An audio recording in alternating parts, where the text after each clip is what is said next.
Daniel, would you come here a moment? What do you think this is? Looks like a countdown. Of course it is. I know this one. Magnets. Chevron 7 is locked.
Hey, what could go wrong, huh?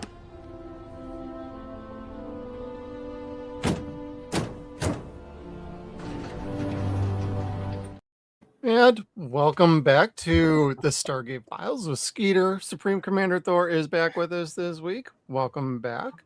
And we're going to be kicking off season 6, baby. The Sci-Fi Channel era has now officially begun under the Stargate Files banner here. And we have a new guest with us this week. Thank you for joining us, Millennial. How you doing? Yeah, I'm good. Happy to be here. Good. Glad to have you here. Now, what initially got you into Stargate? Were you always a fan, or when did you get into Stargate? Actually, yeah, like when back in the day, I didn't binge it. I didn't watch it like in a structured kind of way. I caught it once in a while, like on TV or whatever. Like I told you, I'm from Greece. Sure. Yeah, it didn't play very often there anyway. So yeah, until like a few years ago when I just picked it up again and then started watching it like religiously, basically. Like I'm not even kidding. Like I probably watched it maybe, I don't know, 50 times now. Like the whole thing, both Atlantis and SG-1, and a couple times Universe actually. But yeah, so yeah, last few years is mainly when I actually watched the show. Oh, that's really cool to hear. Like you're more of the more newer sort of like fan who just got into it fully. Yeah, I kind of remember like few episodes. I think Right. Arc of Truth was playing at some point Oh, yeah. years ago. Yeah. The movie, yeah, but mainly, yeah, from the last few years. Well, that's really cool. Now, before we go around the horn here, do you have any thoughts about the new show that's going to be being made on Amazon Prime by Martin Jarrow and some of the other creatives that are back? Yeah, I don't know. Like, I hope everything goes well. I really cannot take another another misfire. I think the rest of us agree with you on that one. Yeah, I kind of trust that they will try doing a good job. I don't know. We'll see. I mean, Yeah. there's no point talking about it. We don't really know much anymore, like yet. So, kind of like Malosi seems to be very engaged with the fans. I think he knows what we all want or whatever. Like, so Yeah. Mm-hmm. Yeah, they got at least the infrastructure to get started. And, well, always gonna, like always, we're just gonna sit back, wait, and take in the information we get whenever we get it. And I think once we get an actual trailer, I think that's when we'll all have a little more opinion on, oh, are we gonna like this or are we not? Up until that point, you can do all your cast images, your promotional images, and then that's only gonna go like so far for interpreting what's going on. To be honest, with this one, because they handled it the way they did, like it was kind of like very good, like for them to go like on what's his name, Dave's channel, to present, like make the announcement and all that. I think it will be fine. Like even if it's not great, like I will be happy to actually watch something if it will be better than Universe. Like even Universe, like when I first watched it, it was kind of, I don't know, it felt like like chaotic to me. Yeah. And the CGI was kind of weird back then, like a few years ago when I first watched it. But when I rewatched it, it was much better. I don't know, like I cannot explain it exactly. Yeah, it's one of those that it takes a minute to get used to the style, the look, the tone. The characters not really jiving with each other right away. It's like a completely different sort of show, and it throws everything off. And if you give it time, you watch it a second time. If you liked it enough, you start to pick up like, oh, I see what we were doing here. So. Yeah, to be honest, I still don't like the whole like darker theme of it, but yeah, it was fine.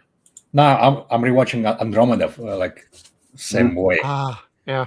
Like first time I tried like this past year, I watched like 2 episodes and then couldn't like continue. But yeah, not now. Now I'm like 4th season, so very good. Like the problem with Andromeda is that it's like kind of like there are. It feels like there are parts missing, right?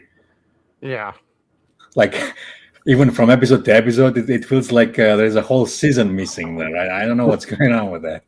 Yeah, and season 5 gets a little more wonky with with everything.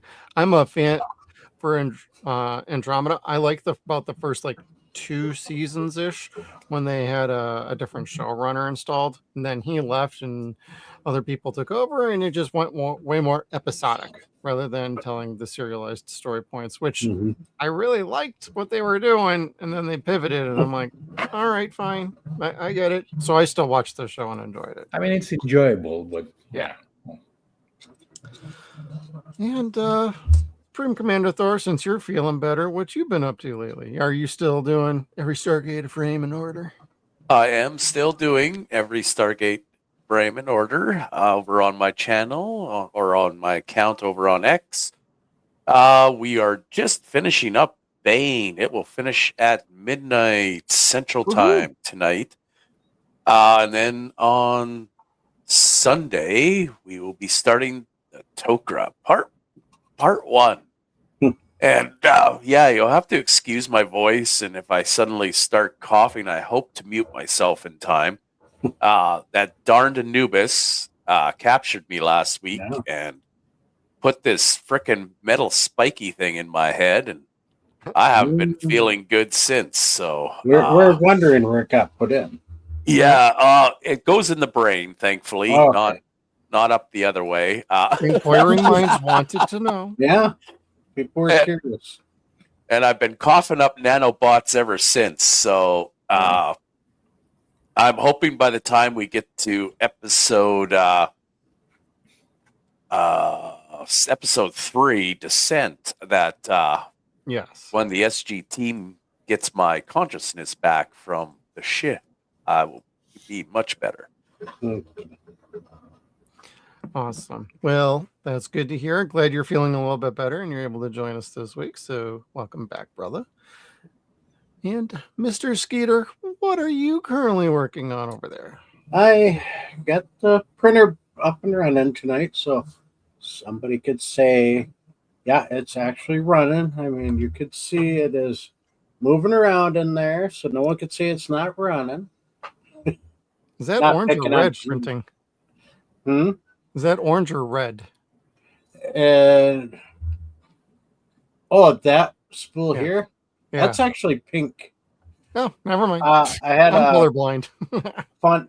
Well, it is kind of tricky to see. I had a buddy of mine. He wanted me to make a little box so he could build something with it, and I said, "Sure. What color? Any color is fine." I said, "All right, it's going to be hot pink." Yeah, whatever. So I printed it in hot pink. So Alrighty. he goes, "What the heck? I thought you were joking."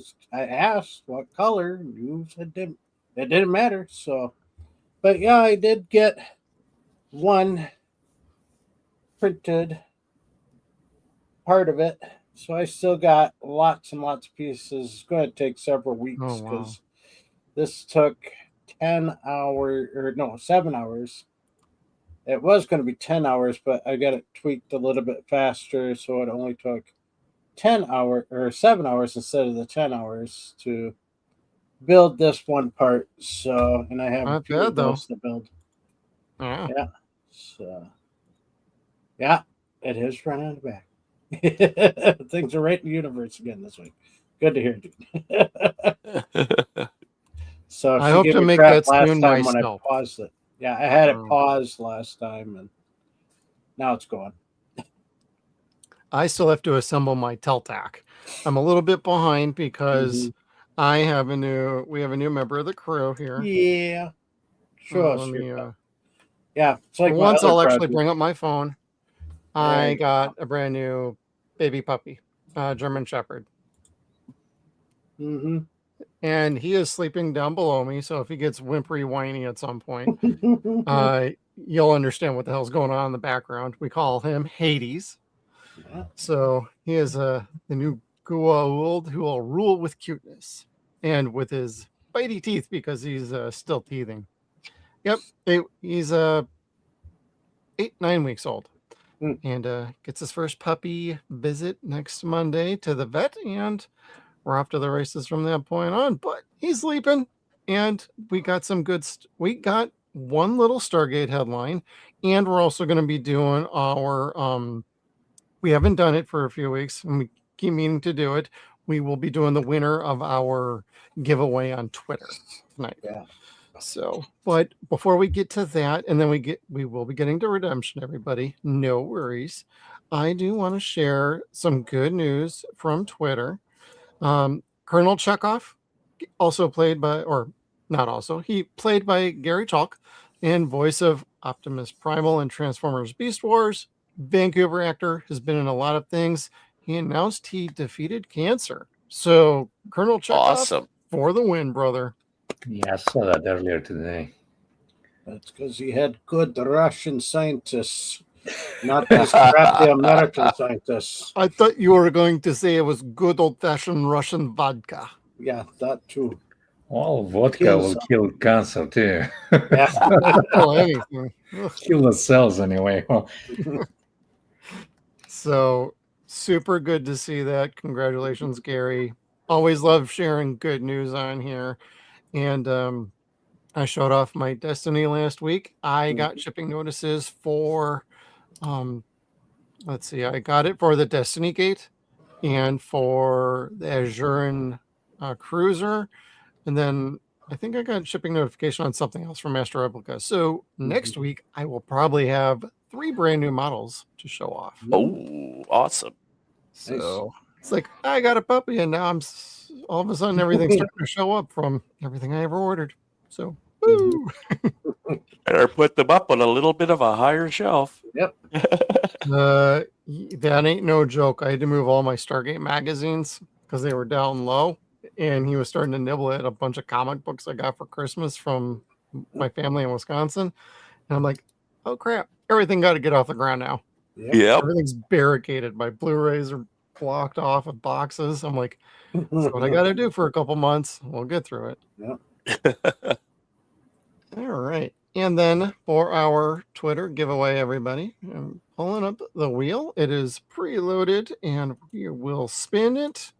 And if you win it, you will need to reach out to us to claim your prize. And if you don't claim it, you have 1 week.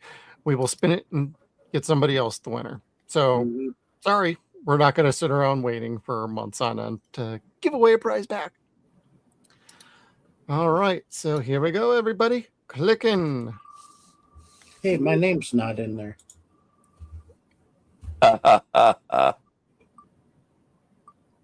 Manny. All right, Manny. Mm-hmm. And if you're paying attention, you know who you are. I did not do full names on here. I did abbreviate things, so didn't want to dox anybody. We're not doing full disclosure on this show. We just don't do that here. We'll wait till the documentary becomes official. Yes. We're still waiting on that. Come on, Trump. We're waiting. Yeah. Where's the alien files? Yeah, that right. He was good. Well, disclosure is still in session. So Yeah. That's what Jack Wells is begging for. You've noticed no one cares about that. Like, yeah, I know. It's like kind of like everyone is burnt out with all this stuff. Like, I don't care. I cannot pay my rent. Exactly. All right, let's get into some episodes, gents. We got a big two-parter here as we kick off season 6, and we are kicking off season 6 with Redemption Part 1. Tragedy reunites Teal'c with his son, who blames him for the death of his mother. O'Neill and Carter launch a risky plan with untested technology when Earth comes under attack by the Goa'uld. Now, we are going to start with you, Millennial, on what are some of your favorite moments or things you like about Redemption? I would say, McKay, mainly where, the moment that he's joking with, what's his name? Corin Nemitz. Jonas. Jonas. Yeah, Jonas. So cross your fingers and all that. Remember? It's a human thing. Yeah. And the interaction they have with Carter and the EM device. Yeah, it shouldn't be looking that way. And she actually did all the hand motions too. Like, shouldn't it be going that way? Yeah. They really sound like bickering scientists. I don't know if they researched it or anything, but they they are pretty good at this role. Yeah, they also have like some excellent chemistry, and we saw it like when we first met McKay, but seeing them in this round feels like a little more playful and a little more smarmy. We're finally getting that character that's eventually going to go to Atlantis. Yeah, the moment that he goes after she was hit by the energy pulse. Yep. Yeah, I need to get dressed now. He's not. McKay, get out. You can't blame them either. I mean, just sitting there, just like, oh yeah, you need to change. Okay, go ahead. You can go now. Oh, right now. He's so aloof, but he's also incredibly smart too. Like the two of them together really are like the brains of the whole Stargate universe between the two of them. Hospital gowns are what did he say? Hospital gowns are turn me on. Yep. And he was also a pianist. Yeah, that is not a dirty word, even though it sounds dirty. I was wondering if they actually told him to pronounce it that way, like a pianist. Pianist. Yeah, because they laughed about it for a second there. He was probably happy to not be stuck in Siberia anymore. Yeah. Helping the Russians with their gate. And how about you, Supreme Commander Thor? Yeah, no, I love this episode. Or I love both, like, these two episodes coming up. No, I'm not going to do that, Rick. That's just asking for trouble. Just from the start with the lighthearted coming through the gate in a rush. They're being chased by a bunch of primitive humans throwing spears and shooting poisonous darts at them. And we find out that they're going through the fourth member of their team rather quickly. They have 8th or 9th. The 9th. He was the 9th.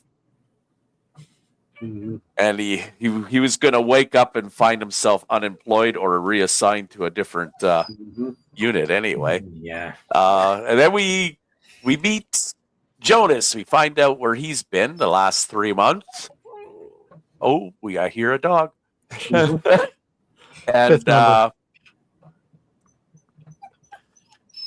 And he is addicted to the Weather Channel, which I thought was really funny. Listening to classical music and let's give you information everywhere around the whole world. Watching the Weather Channel, and they find out that they are done. Oh, want to go back one, two, or forward? Go forward. Yeah, there we go. We got the X-302.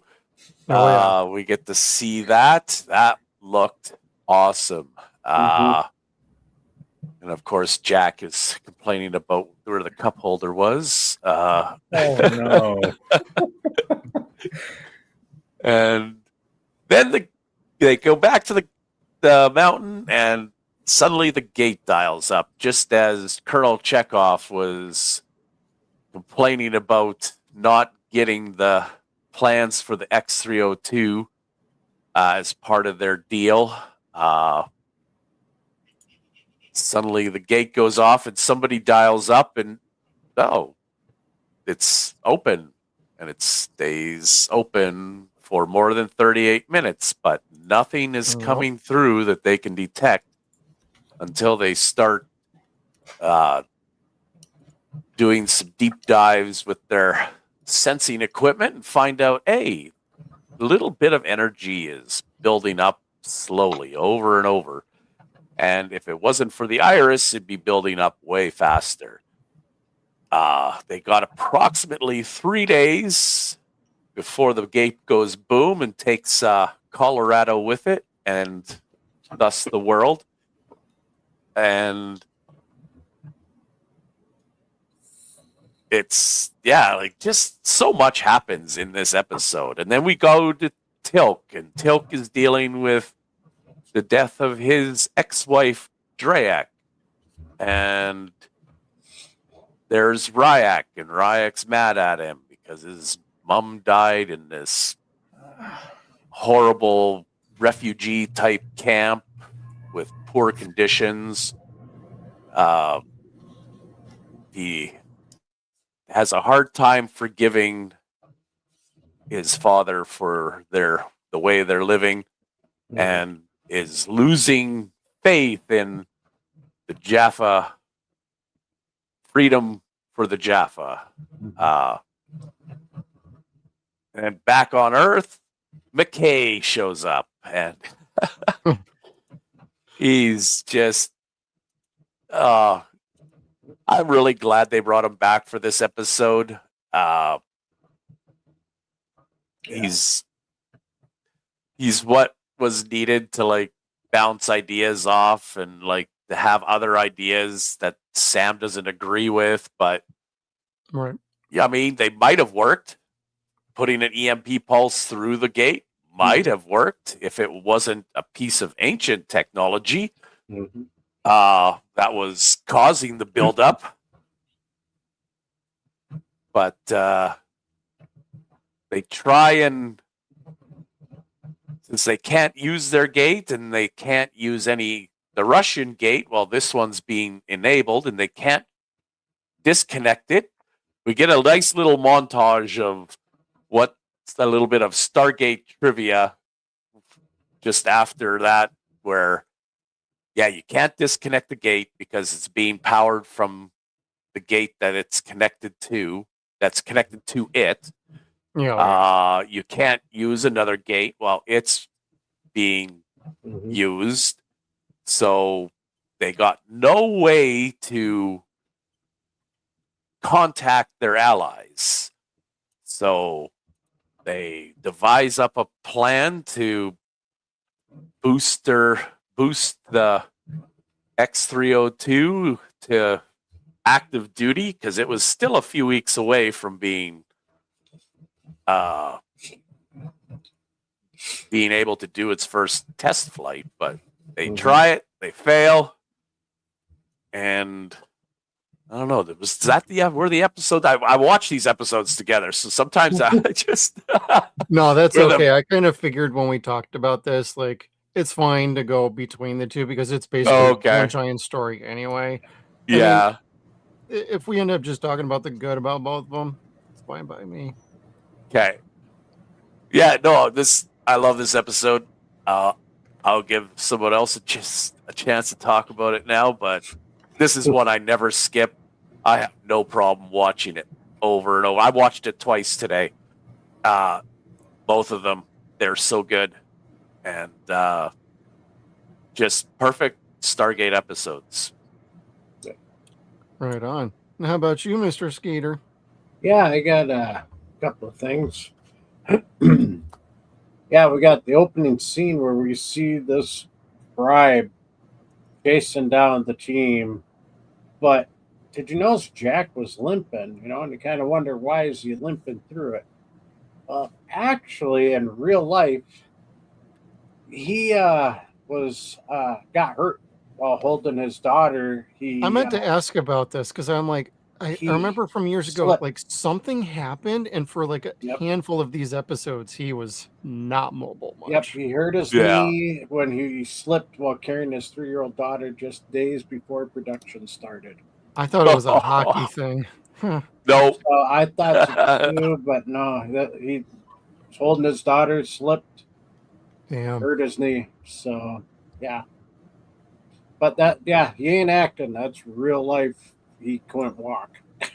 Props to him for doing that. That takes some I balls. mean- Most actors will be like, I really shouldn't. But he's also an Especially- executive producer. He probably was like, I'll just sign whatever piece of paper. I'm still doing what I need to do. I just can't be running around. Different times. Yet Well, he tries ran to down run that around. hill. Yeah, he ran down that hill.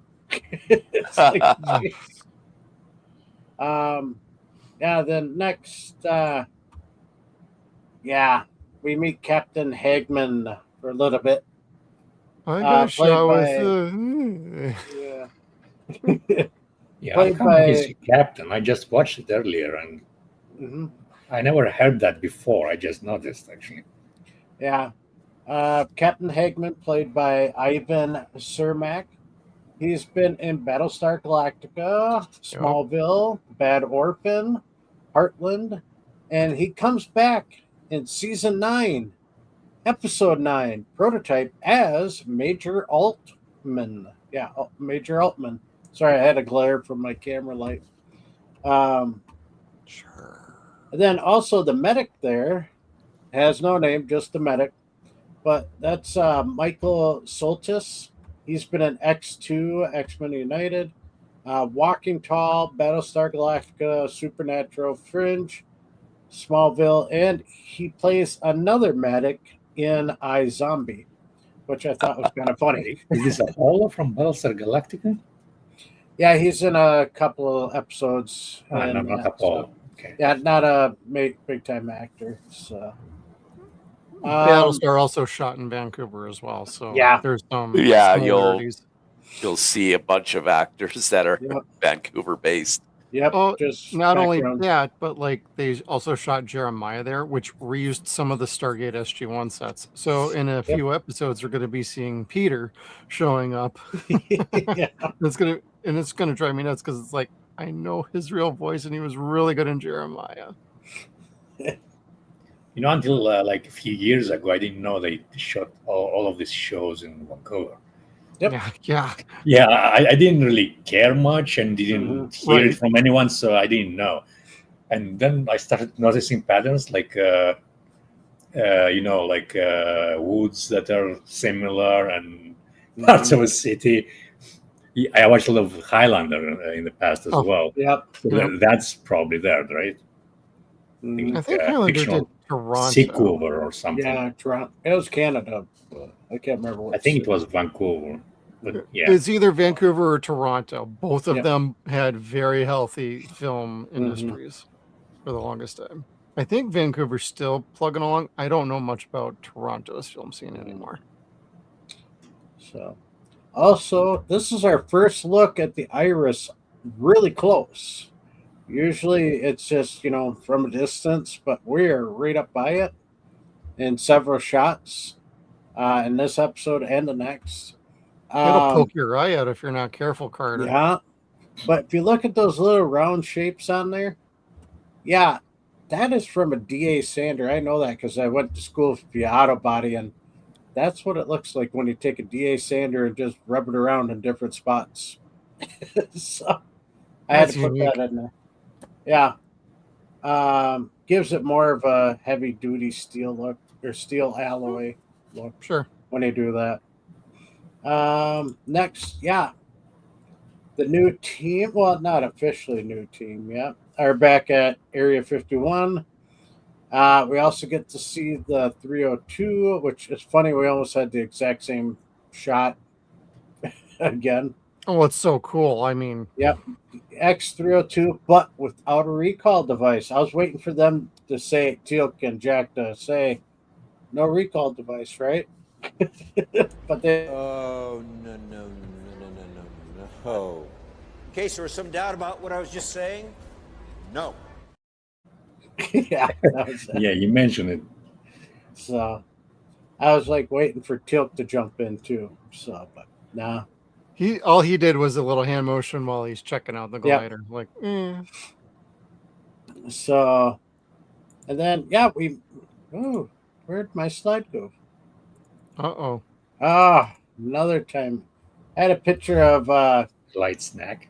the guy who's doing all the talking to the team, Captain David Larry Murphy, played by Christopher Kennedy, or A picture of him in the next. yeah, he plays in this and the next episode.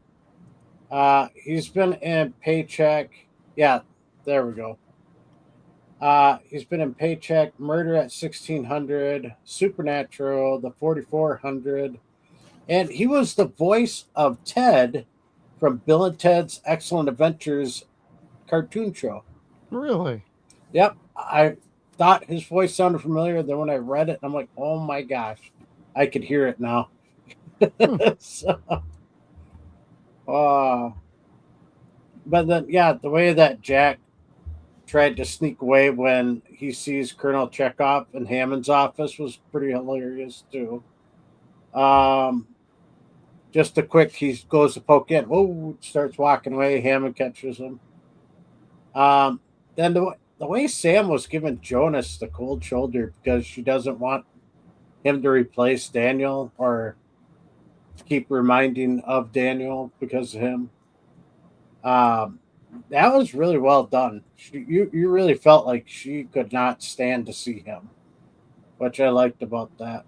Kind of a constant reminder of like, Well, Yeah. was it that? I didn't reason. think of it like that. Mm-hmm. I don't know. What's that?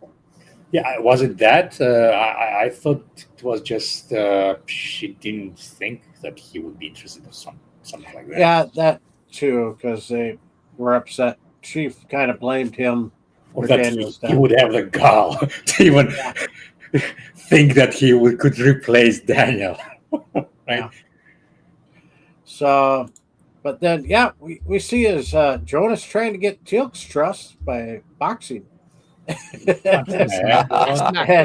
And teal'c was enjoying knocking Jonas down over and over, but he had to have won because he said, if I can knock you down, You have to convince Jack to let me on the team. Do you think that he actually did knock him down, or did Teal'c I don't take? think so. That's the question. I'm kind of curious because he is a quick study, quick learner.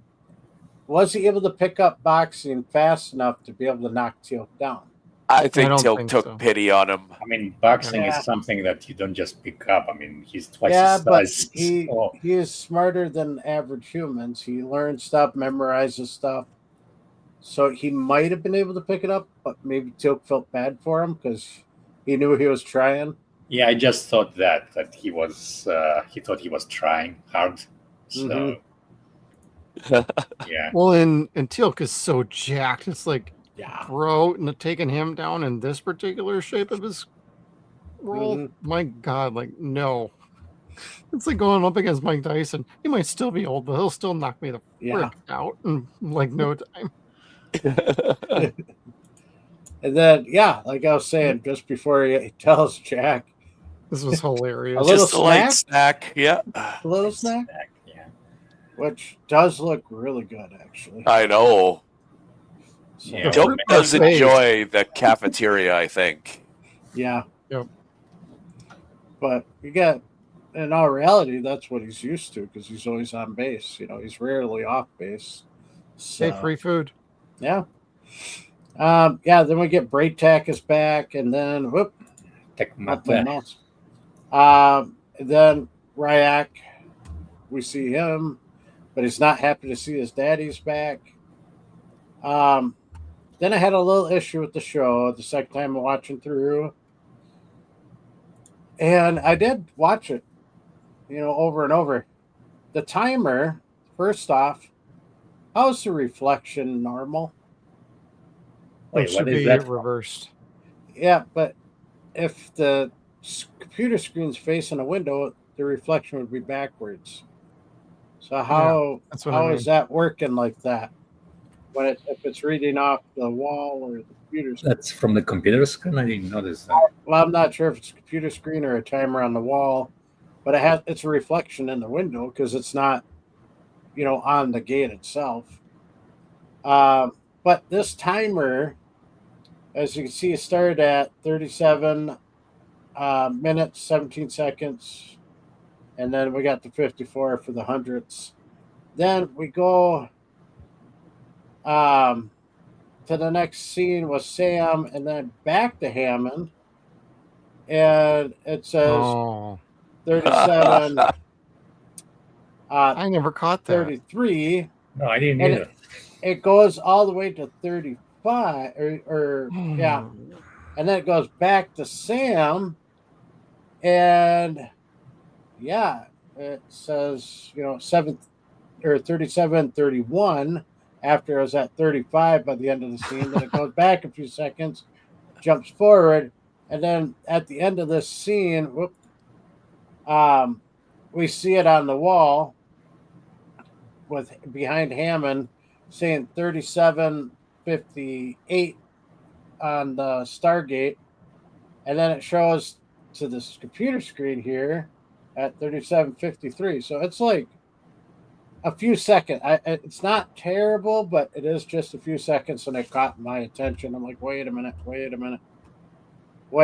That don't seem right. And yeah. And then in the last scene, this scene lasted only 1 minute and 16 seconds. But by the end, the timer only went for 1 minute. So yeah, that was my little nitpick of what I didn't like about the episode. Sorry, I didn't even Just- notice it. It fit right here. No, that's fine. That's a good little trivia bit. Yeah, a little trivia fact that they did try to keep it on, but they're just a little off. But later on in the episode, it's right on. It's like 1 or 2 seconds off. That's it, which I'm okay with. But when you jump over that, yeah, I kind of get picky. A little heavy on the eyeshadow there, Teal'c.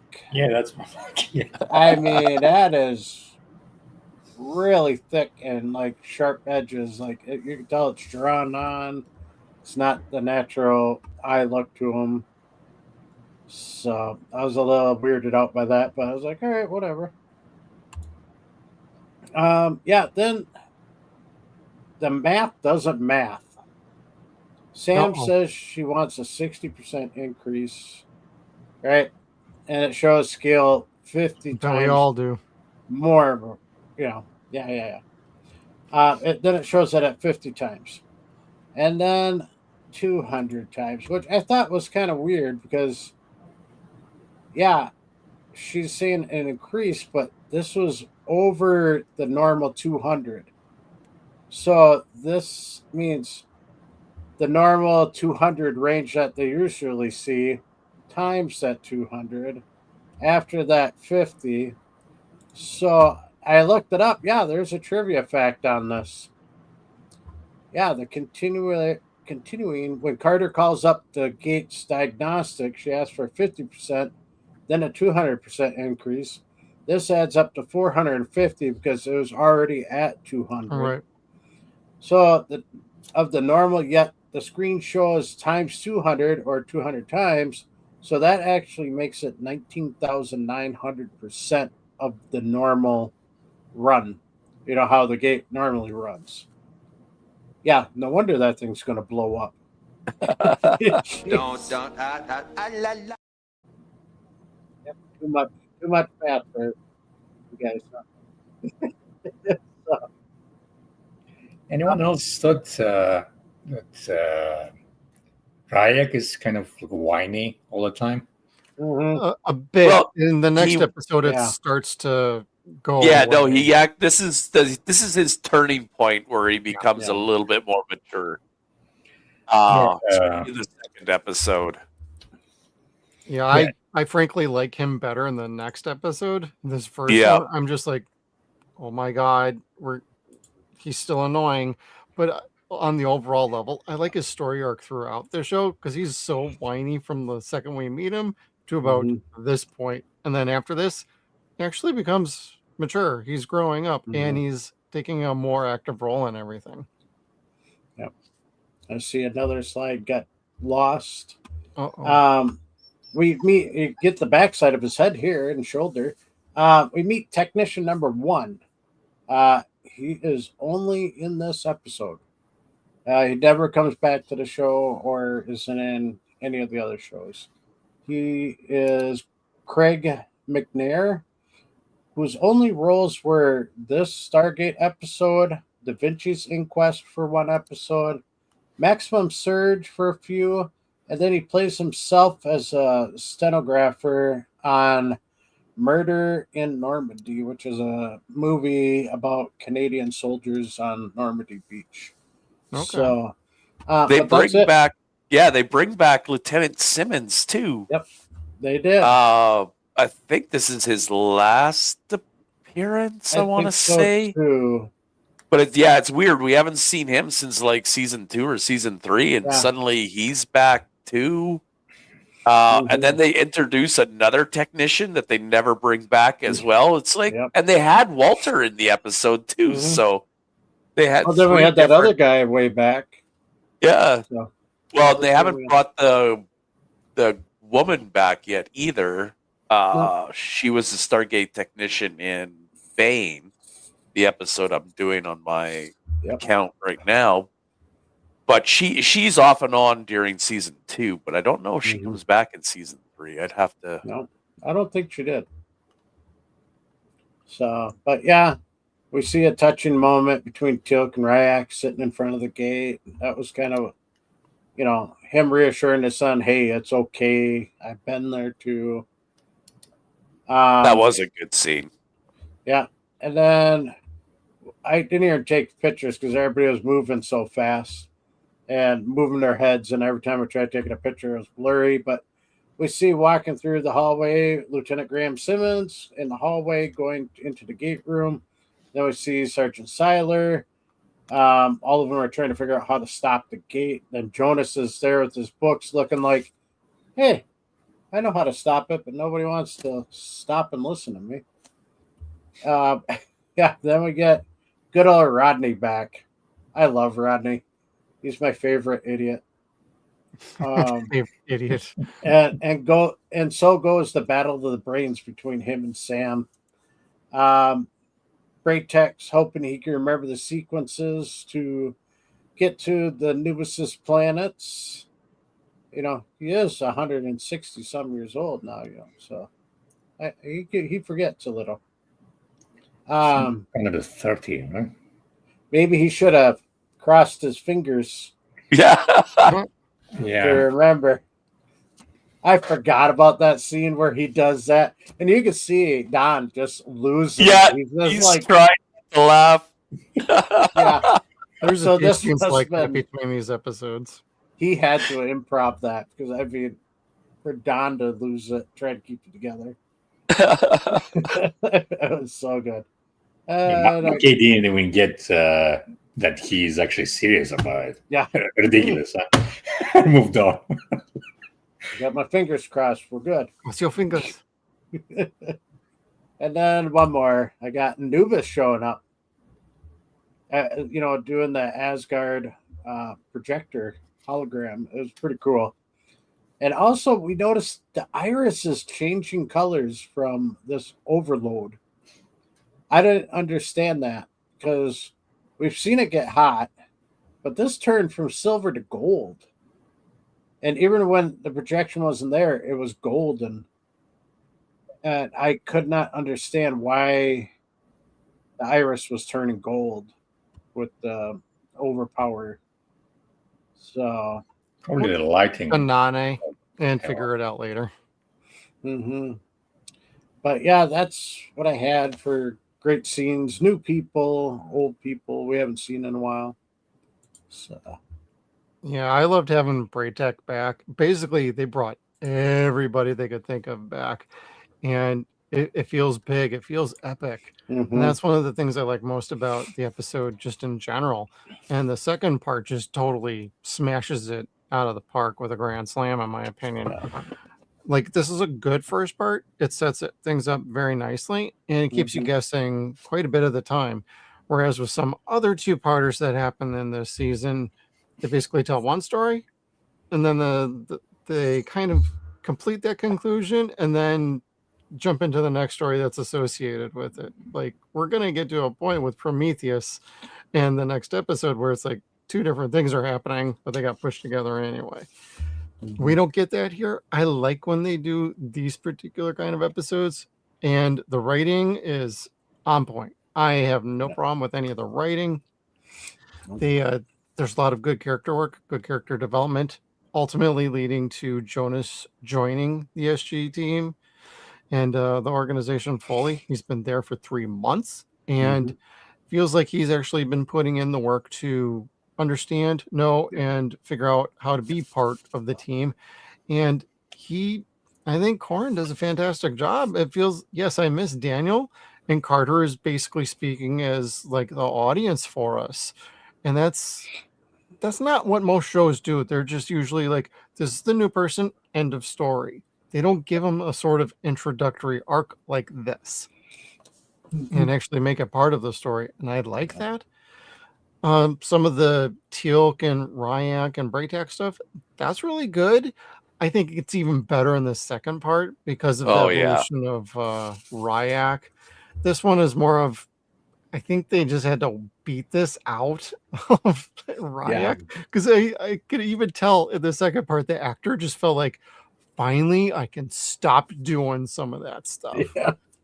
Because he fit right in. He slipped right into the next evolution of his character role, like smoothly. Like, kid, you got talent. I always thought if we were getting a future SG show, you would be in place of your father.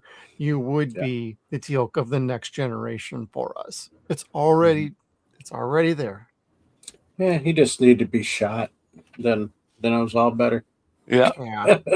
And I got this particular scene up because I love the X-302 and just Jack being like, I guess I am flying this damn thing. And we get the Walter bump. No phasers. No phasers. When we get to Prometheus, it's one of my favorite lines of the whole show. They wouldn't go for it. Yeah, sir, they can't call it the Enterprise. Yep.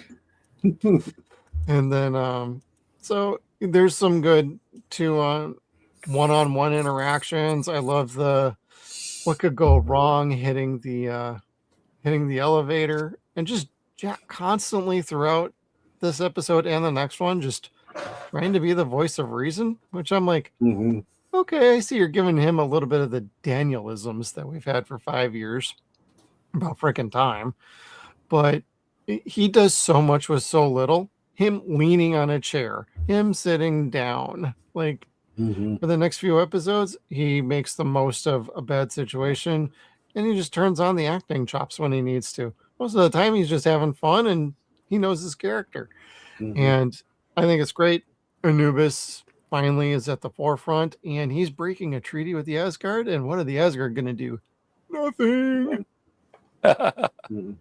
So, I mean, there's so many good aspects about this first part of Redemption that it's just so enjoyable. It's like, okay, it's new, it's fresh. We don't have Daniel.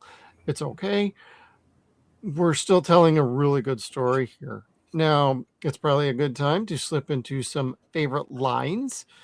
Millennial, do you have any particular favorite lines out of either this part or the next part? Favorite lines. Well, the phaser one. Yeah. Yeah. Later, Sam says something about the ejection system not working or working. Yeah. Yeah. A lot of this isn't working. You won't need that in space, probably. So, yeah, I can't remember anything else right now. Oh, that's all right. No, it's okay. And who wants to go next? Do you want to go next, Thor, or Skeeter? Do you have a ton? I have quite a few. Me too. I even left out some because I'm like, they'll get it. Yeah, I left out some too. I hope I didn't leave out some of the good ones. I know. Hoping that somebody else would grab them, but well, here's what we'll do. Skeeter, you go, and if Dave has the clip, we'll play the clip. All right. Sounds good. Right away, beginning, Hammond, I presume Captain Hagman will need to be reassigned. Sam, I'd say so, sir. Yeah, that was a good one. Jonas, after Sam goes to see him for the first time, Jonas, Captain Hagman? Sam, he'll make a full recovery. Jonas, does that make it 8 now? Sam, no. If you count the 2 hours Captain Madison had lasted, it's like crazy. 2 hours on a planet out.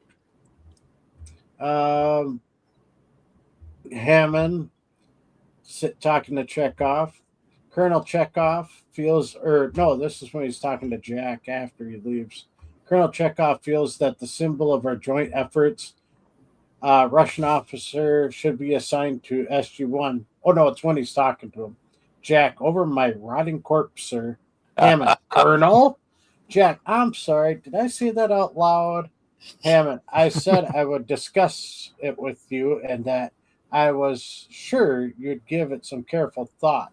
Jack, and that I will, General, but I'm still pretty sure I'll say, bite me. I would too. Yeah, let's see. Rodney walking in for the first time.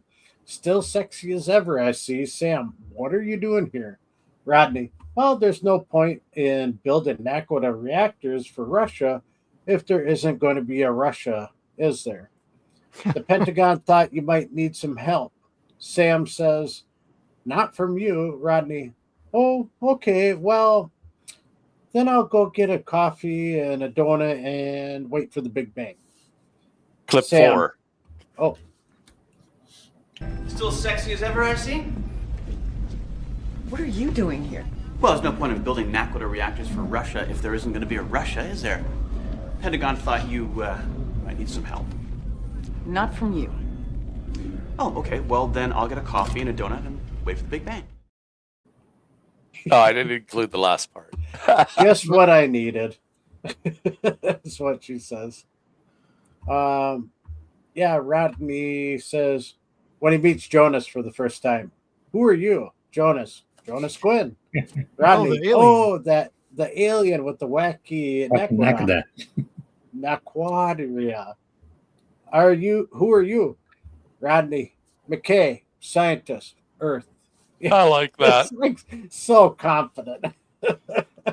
And super quick, I'm going to chime Yep. in on something. This is that kind of moment where this proves chemistry between Yeah. Rodney and Jonas for Stargate Atlantis. Mhm. Just saying.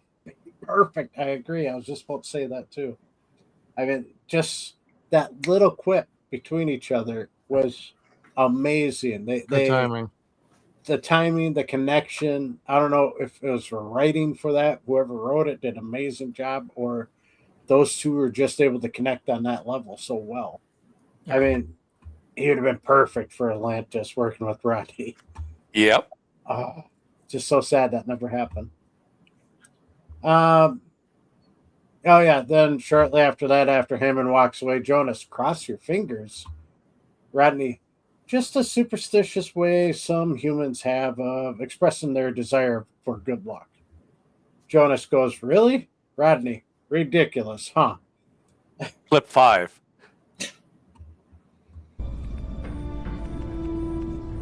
Cross our fingers.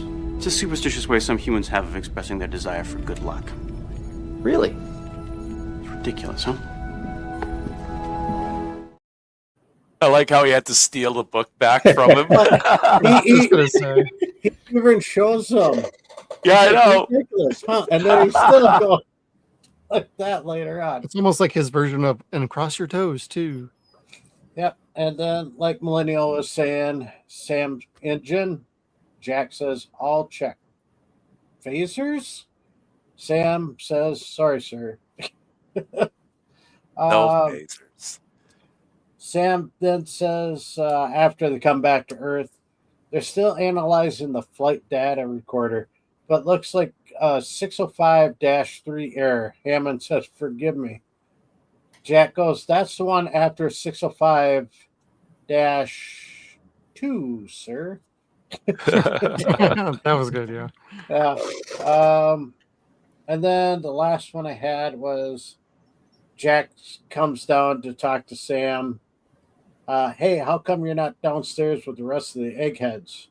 Not that you're an egghead. Well, you are, actually, but in a good way. So, but no. But that's what I had for lines. All right. So, All right, Thor. What you got for us? yeah. Clip 1. Is this really a sport on this planet? Yeah. Is this really a sport on this planet? Are you injured, Jonas Quinn? I'll take more than that. Tell you what. If I knock you down, you gotta talk to Colonel O'Neill for me. I'm okay. I wasn't ready.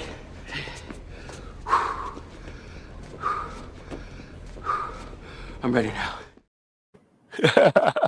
Boxing bears on a shirt. Yeah. Clip 2. Universities are getting lax. Oh, I freaking died with this one. Gets I'm telling you, the universities of this great nation are getting a little lax in their admissions. To whom are you referring, O'Neill? I mean, I can be as diplomatic and open-minded as anyone. Hammond is insisting SG-1 needs a socio-political nerd to offset our overwhelming coolness. Have you considered Jonas Quinn? Now, I know you've been practicing, but I still can't tell. Is that a joke? I knew somebody would get that one. Yeah, one thing I thought right when he said the thing about the university is like, yeah, it gets worse. 20 years later, it will be much worse than that. Oh my god, I know, right? Some things never change with this show. It's very timeless. Yeah. And clip 6 is Godspeed. 6. Okay. Godspeed, Colonel. Major, from all of us. Thank you, sir. I just had to put that in there. Clip 7. Am I hearing fear in your voice? Carter, am I sensing fear in your voice? Yes, actually, a lot of fear. Well, stop it. You're making me nervous. What about you, sir? Any ideas? I mean, sometimes you have a way of seeing things at their simplest. Thank you. Yeah, I left that one out too. I knew somebody would get that one too. And clip 8 is looks like a hologram. Looks like a hologram projection, sir. Humans of the tower, your end of days finally approaches. There will be no mercy. Oh, come on. Who talks like that? Sir, this is Asgard technology. You must have downloaded it from Thor. You will bow to my awesome power. There is nothing that can stop the destruction I bring upon you. Bow to my awesome power. Like, yeah, they're picking up some jackisms here. Mm-hmm. Yeah. Yeah. Damn Anubis stealing my tech. Yeah. Jeez. Didn't Jack just go, oh, please? Mm-hmm. Yeah. Oh, my God. I got one more from this episode. Well, two. I like this at the beginning. I almost did this after the intro. Next. Next. Yeah. Just a short clip of that. Well, even when they're running down the hillside, he goes, I thought they wanted you to smoke like a peace pipe. Yeah. Oh. And let's see. I had one more. Oh, yeah. Well, you do have a penchant for pulling brilliant ideas out of your butt. Head. Out of your head when we need them. That was another one I left out too. I almost wonder if that was kind of like it gave him a chance to improv a little bit, and her reaction just was like, "What? So, yeah. Otherwise, I have a shorter clip of the thank you. That's for later on for whenever we get gifted memberships or super chats or anything like that. Yes, we are monetized. We're not super shills here, so we're not going to bother you about it. But when we do have that, I got to thank you for everybody. So, and that's what I got for lines. Now, is there anything, we've already kind of talked a little bit about things we didn't like about the first part of Redemption, but is there anything else you guys might want to talk about as far as this goes? Millennial, do you got anything? We know you're not a fan of the Ryak part either. Yeah, no, I kind of don't like him in general. Like the character, even later when he's getting married. Oh, that's very annoying situation. Yeah, that was a bad episode. That was just a bad episode. He and his girlfriend. Yeah. Besides that, yeah, I don't think so. Everything else was kind of okay. All right. And since we're going with Skeeter again, what you got, Skeeter? Just the timer. That was it. That was my only small nitpick I had. Otherwise, episodes written well. They matched up everybody perfectly like they usually do. And yeah, seeing Jonas and McKay hit it off, it was fantastic. It wasn't a slow roll. Like you instantly knew, yep, these two are going to be like this forever, and it's going to be great. So once again, the writing was amazing. They paired everybody up just right. Yeah, big cast, sweep here. I was waiting for some other people to get pulled in, but we didn't see that. So, but it's still a great episode. So nothing wrong except for they should have worked on that timer a little better. Unfair. How about you, Supreme Commander Thor? There's not much I don't like about this episode. Ryak being a little bit whiny, yeah. I didn't notice the timer, so I'm not going to knock any points off for it. And the flight suits, like just stick with normal flight suits. The flight suits were absolutely embarrassing. That first space flight. Yeah, that looked terrible. I'm sorry. Yeah, but you can think that, if he fails, kind of doesn't matter really. There's nothing to come back to.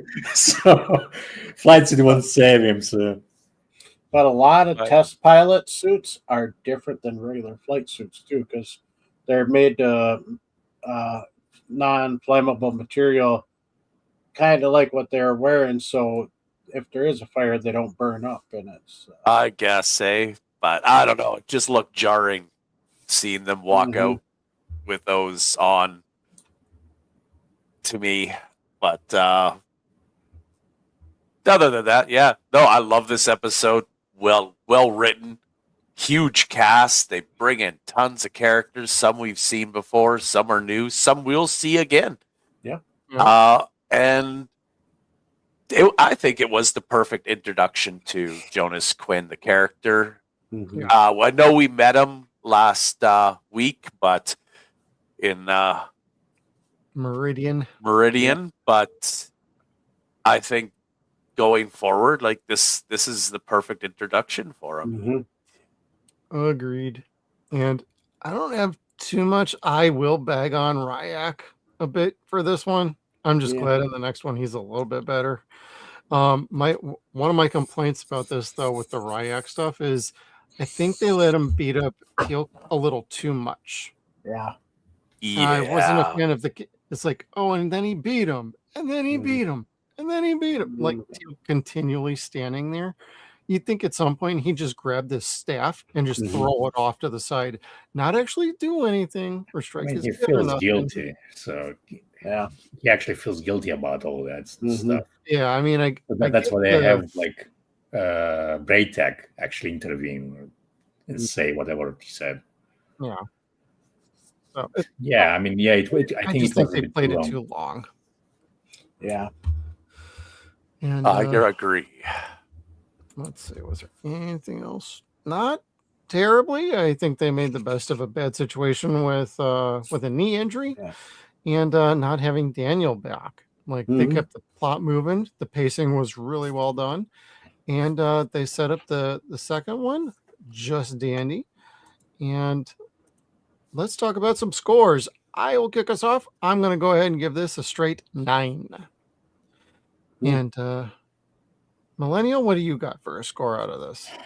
Oh, no, wait. Are we doing the 7 chevrons now? Oh, yeah, that's right. We were. Yeah, okay, so were we out of 7 doing that? chevrons for me. Okay. What? Forgot about that. Sorry, Millennial. Yeah, forgot we were changing it up. Okay, so no score. Yep. So we're doing 1 through 10, but now we're doing 1 through 7 for the 7 chevrons. Yep. Yeah. So that's compared to like the rest of the show, or what? Just what you thought about this episode specifically. 6 out of 7, I guess. Okay. Yeah. Skeeter. Yeah, this one gonna say we're just about to lock in the 7th chevron, but it froze. So boom. Yep. So almost the 7th chevron. All right. And Thor. I'm gonna go the same as Skeeter there. This is almost the perfect episode to me. Just a few things that I didn't like, but man, it almost locked and dialed the gate. Not quite. Shout out, David. Yeah. Rick wants to know if decimals are allowed. I would say yes, because you could lock the 6 chevron and you can get the wheel to keep spinning. Yeah. So a 6.5. Okay. Like 7th chevron engaged, but it doesn't lock. So there you go. That's where I'm at for this. Yeah, that's a good one. That's fine. I'm passing on screen. Watched it at double speed. Oh my god. I only do that with shows I've seen like 100 times or more. Same. Like I'll do that with Farscape just because I could recite some episodes. The second it starts to play, I can recite. He asked me to do it now. I can't do it right now. Yeah. I saw someone put, what was it? Teenage Mutant Ninja Turtles in high speed and it took like 20 seconds to watch. And yeah, there wasn't 1 second I didn't miss. Like, yep, that's the movie. Pretty much. Okay. Rick's Dan, six. oh, Rick with a 6. Yeah. All right. Let's see here. Fan rating on Gay World is a 7.34. And Darren's rating is 3 out of 4 stars. So he's probably pretty close to what we're talking about. Mm-hmm. So that's very fair. Let's see. Let's check some images quick. Oh, do we have the Walter here? Walter is around for a few episodes this season. Yeah. You bet. And Redemption Part 2. Carter must find a way to save Earth from total destruction at the hands of the Goa'uld, who have turned the Stargate into a doomsday bomb.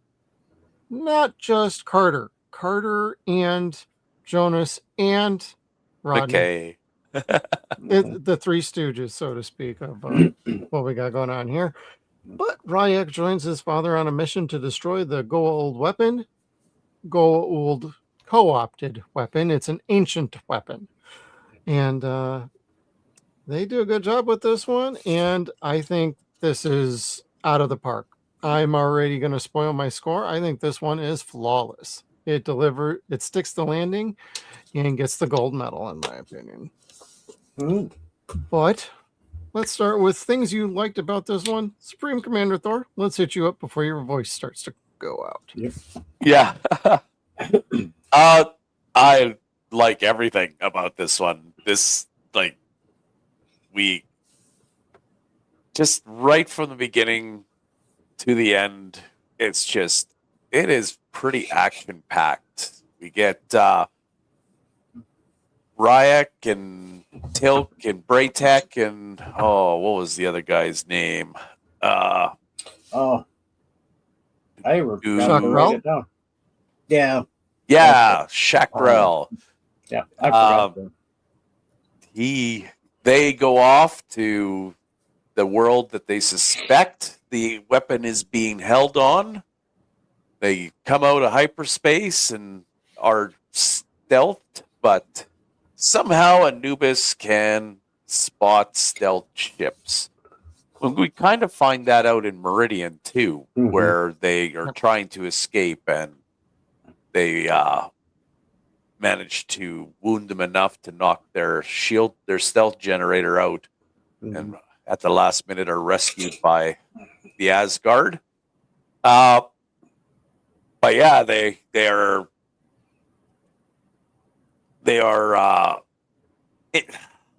what's the word I'm looking for?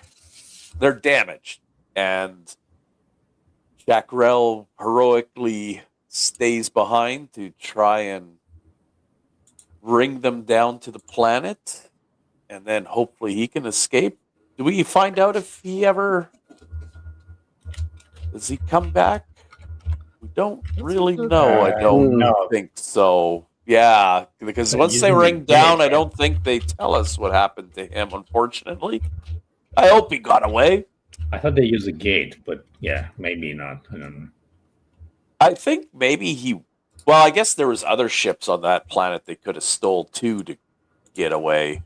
Because they did show like a hangar that had a bunch of death gliders and teal'cs. So then we get them trying and thinking of a way, and here comes McKay with his pulse idea, his EMP pulse, and they set that up. It goes off. They have to open up the iris, unfortunately, in order to fire it through the gate. But because it's ancient technology, it's not really affected by it. It doesn't shut down the weapon that is causing the gate buildup, and they lose half the time that they had allotted. I think they lost like 24 hours. Yep. When cut in half. Yeah. It was cut in half, so now they even have less time. Mm-hmm. Ancient technology is supposed to be EMP proof, right? Ancient is, yeah, because it's mainly crystals and stuff. It's not actual chips. I mean, I remember that from Atlantis. Yeah. They mentioned that a few times. Yeah, because he actually brings his EMP generator. Oh, he's not going to sorry. give up on that like ever. Yep. I know. That's my thing. And then McKay wonders, what's Jonas doing down in the gate room? And this is really cool because I'm thinking a lot of people were wondering how the gate got down there. Because they'd never actually said it before. Yep. And now we find out that, yes, in fact, the roof retracts. There is a crane that goes up to the top where they probably have like a Chinook helicopter that can hook onto it, fly it away, because I can't imagine that you could drive it up to the top of the mountain. Well, maybe. Well, Well, they have talked about how the gate was lowered before Yep. and taken out of there. So Remember- this is okay. like the newbies who would Yep. not. Yeah. You remember the episode they traveled? It's been at least 2 seasons since they had to deal with that. Yeah. He traveled back in time at some point in the 60s, and they appeared inside the silo.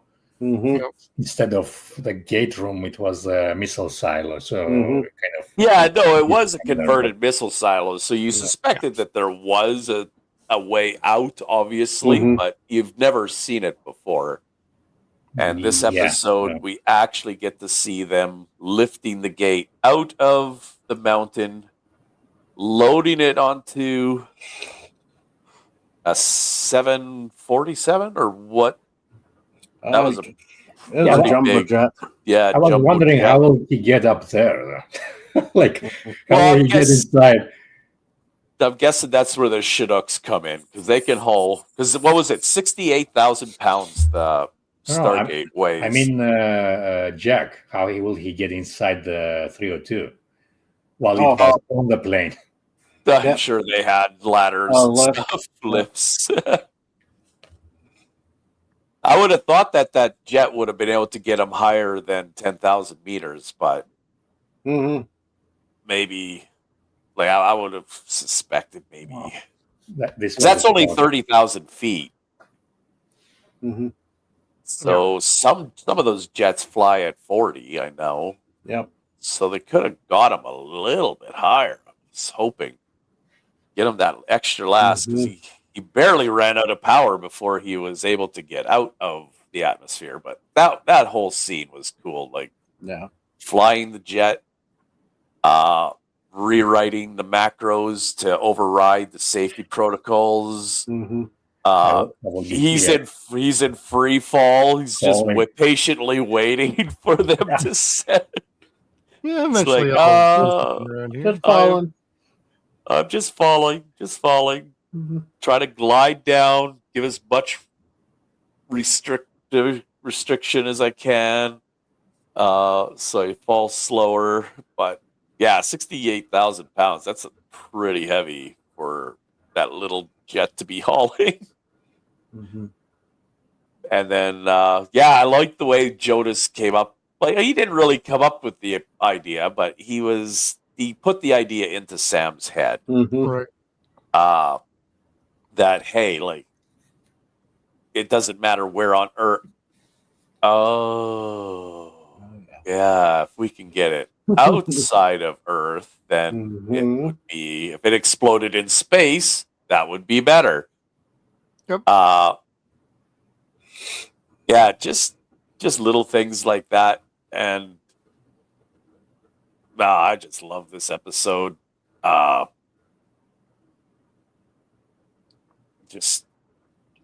And then Ryak coming to save his father and Braytek in a death glider at the end, and then destroying the weapon and causing some kind of eruption. Like it must have drawn a ton of power from. Maybe they had geothermal or something under there. Gotta be. because it basically just sunk into the ground after it blew up. And that was a cool shot too, where it's firing into the gate. That was awesome. The special effects were so good in these last, well, both of these episodes. Like they knew they had to do it right. It's on a new channel. Yeah, it's the same characters, same writers, but you're kind of hitting, and they played a lot of reruns, but still, it's like this is basically a new start. Without Daniel, new character, you got to make him likable, make him useful, but not overpowering at the same time. And I think they nailed it all with this episode. And yeah, 7, lock it in, 7 chevrons for me too. So yeah, to answer Rick's question really quick, they would have to get it way outside of our solar system for that to happen. It would have to be like quite a ways away for it to unlock from it. So it'd have to be an Asgard ship handling that at that point. Yeah. All right. And how about you, Millennial? You got any favorite parts about this part 2? Pretty much covered everything. Like, I still like the interactions with McKay and Sam there. He's calling her like, you're certifiable. Like, that's in this one, right? Yep. Oh, yeah. Yeah. So, yeah, I guess, I mean, I'm not sure if it is 7 out of 7, 6.5 maybe. I mean, comparing to other episodes in the show. Sure. Like, I think there are better episodes probably. Oh, that's cool. Skeeter, you got any favorite moments? Yeah, got quite a few. Yeah, when we have Getting her Sam, I call this her Jack impersonation because she does it just like Jack does. The facial, the head movement, and the hands. Like, shouldn't it be facing the other way? You know, just like Jack would do. She was like, that's what I'm guessing she was doing. She was channeling her inner Jack there. She's been spending too much time with O'Neill. Yeah, later Daniel got that kind of mannerism too. Oh yeah, you even had that line. Yep. Oh my God, I think I've been hanging around Jack O'Neill too much. Yeah, too long. Yeah, then we see the space, the teal'c with teal'c and the rest of them on it getting shot at. And you actually saw little pieces of the ship falling off from being shot, which we never got to see before. Unless it blew up. CGI budget went up a bit. So, yeah, the CGI budget went up quite a bit. That was pretty cool. Yeah, then we get to see this, which we haven't seen in forever. Okay. The hand scanner for the iris being used. You always just saw someone's hand go down, but not actually go into the hand scanner. There's something written above her fingertips inside the hand scanner, but I could not. I tried enhancing it, clearing it up, everything. I even ran it through an AI program to try to clear it up, see what it said, but I couldn't figure it out. One word. Yeah, there's like one word, palm. Yeah. But I don't know what the rest of it says. So there's an A before palm. So please face palm down. Yeah. Could be. I cleaned it up best I could, and that's what I got. I mean, you see Sam's hands are very detailed there. That's how many filters I was running through trying to get it cleared up. And wearing a bracelet. Yeah. Then let's see where. Sam getting electrocuted from the hand scanner. I'm surprised it wasn't Walter again, like last time he got the last 2 times. Yeah. So, and then, what the hell? What the hell is this? They bring everybody back, but no Doc Frazier? Oh. What the hell? We get Miss Lawrence, the nurse. I mean, that's what it said on her name tag because she didn't even have a credit because she didn't say anything. But yeah, it said Lawrence on her nurse outfit. I want to know where Doc Frazier is. She might have she had should have been there. scheduling conflicts. That's what I'm guessing. So, Because she does show up this season. Mm-hmm. Yeah. Or maybe she was off planet. You know, stuff. I mean, she's not the Working on only the doctor opposite. there, probably. It's, Yeah. She's the main doctor. Yep. Chief of staff. And that's what they do with Lexa Doig when she joins in season 9 and 10. They basically make her the chief medical officer, period. Yeah, then Rodney coming to visit her, feeling terrible, like, oh, I'm so sorry. I want to be a pianist. Yes, I said pianist. I made sure to pronunciate it properly. A pianist. Because I have to use that word in trivia several times, and I make sure to pronounce it correctly. Enunciate. Yep, pronunciation. And then, yeah. There you go. You have the picture. This. I don't know what happened to mine. Mine was supposed to be in my section. Yeah. I got 2 photos of this here. So, I mean, this thing is an awesome setup. Yeah. I mean, they said it's an ancient device. I kind of wonder, you know, it doesn't look like it fits in with anything else of the ancients, but. Well, Bill has an appropriate question for about that. Different architecture. Do you think No, they're very annoying and demanding. Orange. And they can't reach the piano keys. Come on, Bill. Yeah, think about it. But yeah, I mean, this is pretty awesome. But yeah, I'm still not feeling ancient. No, I don't feel ancient without either. Else from Atlantis, this does not fit the Atlantis feeling.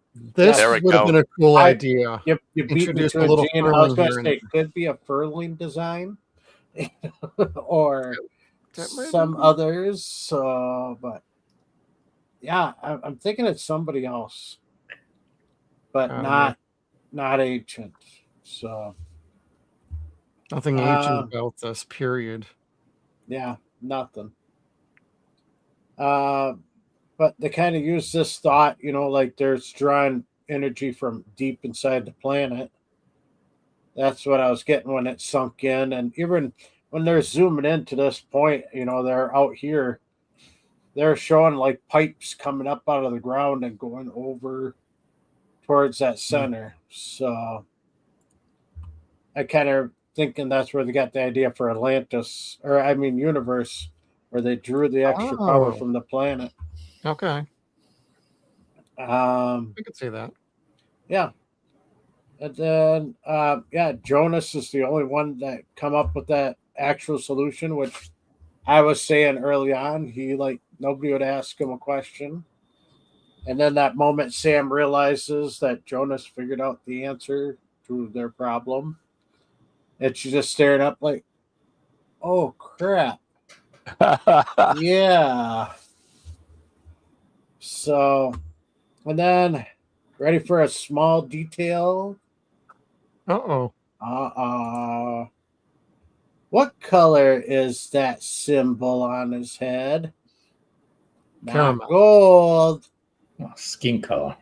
That's skin color. Somebody messed up and forgot to paint it. It may be the lighting. I don't know. That whole scene, nothing. I thought it was lighting. Even when they switched over and went back to him, it was still there. So I know it wasn't lighting. They just forgot the color. They might have been practicing lines and just, oh, that's the best take. Keep it. And then they go, oh, crap. Forgot that. So where did the gold go? Yeah, we also see Jack still limping around everywhere. Even all the way up to the X-302. When we see it strapped on top of the jumbo jet. You got a Stargate strapped under the X-302 The X-302 strapped on top of that jumbo jet. Jeez. Actually, you can't even open the cockpit, right? Because the Stargate is on top of it. Yeah. So you kind of look at this, go, well, this seems impossible. Just remember, they flew one of the space shuttles, I think it was Columbia, on the back of a plane just like this. Yeah. Oh, that's it is where realistic. they got the idea. Yeah. I'm kind of wondering if that's where they did get that idea too. No, it can be done, but I'm saying with the gate on top, he won't be able to open the cockpit at all. No, the gate is in between under rings. It's underneath it. So. Yeah. Anyway, I mean, I usually don't. Yeah, don't you can see in this much. photo better. There's the top, and there's the gate. It's underneath. Oh, okay. Yeah. So yeah, it's a little better photo with this angle, but yeah, and which is worse, forgetting to put the gold over it. Putting it upside down. Upside down. Or it crooked, or one side's peeling off. Wait till we get to the other guys. Yeah. But yeah, Jack, takes this up, which they do this with fighter jets when they do test them out. My cousin was in the Air Force. He was telling me all about it. But now, instead of on top, they moved them down underneath and they drop them. Okay. It's because what the issue was, sometimes they'd release engine failure right back into the tail.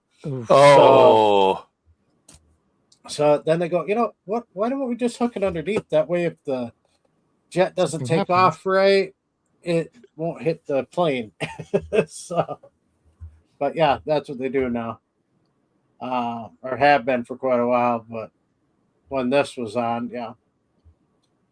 then Jack's finding out, he's got nothing for fuel anymore, and he makes his Star Wars reference, which he hasn't done in a very, very long time.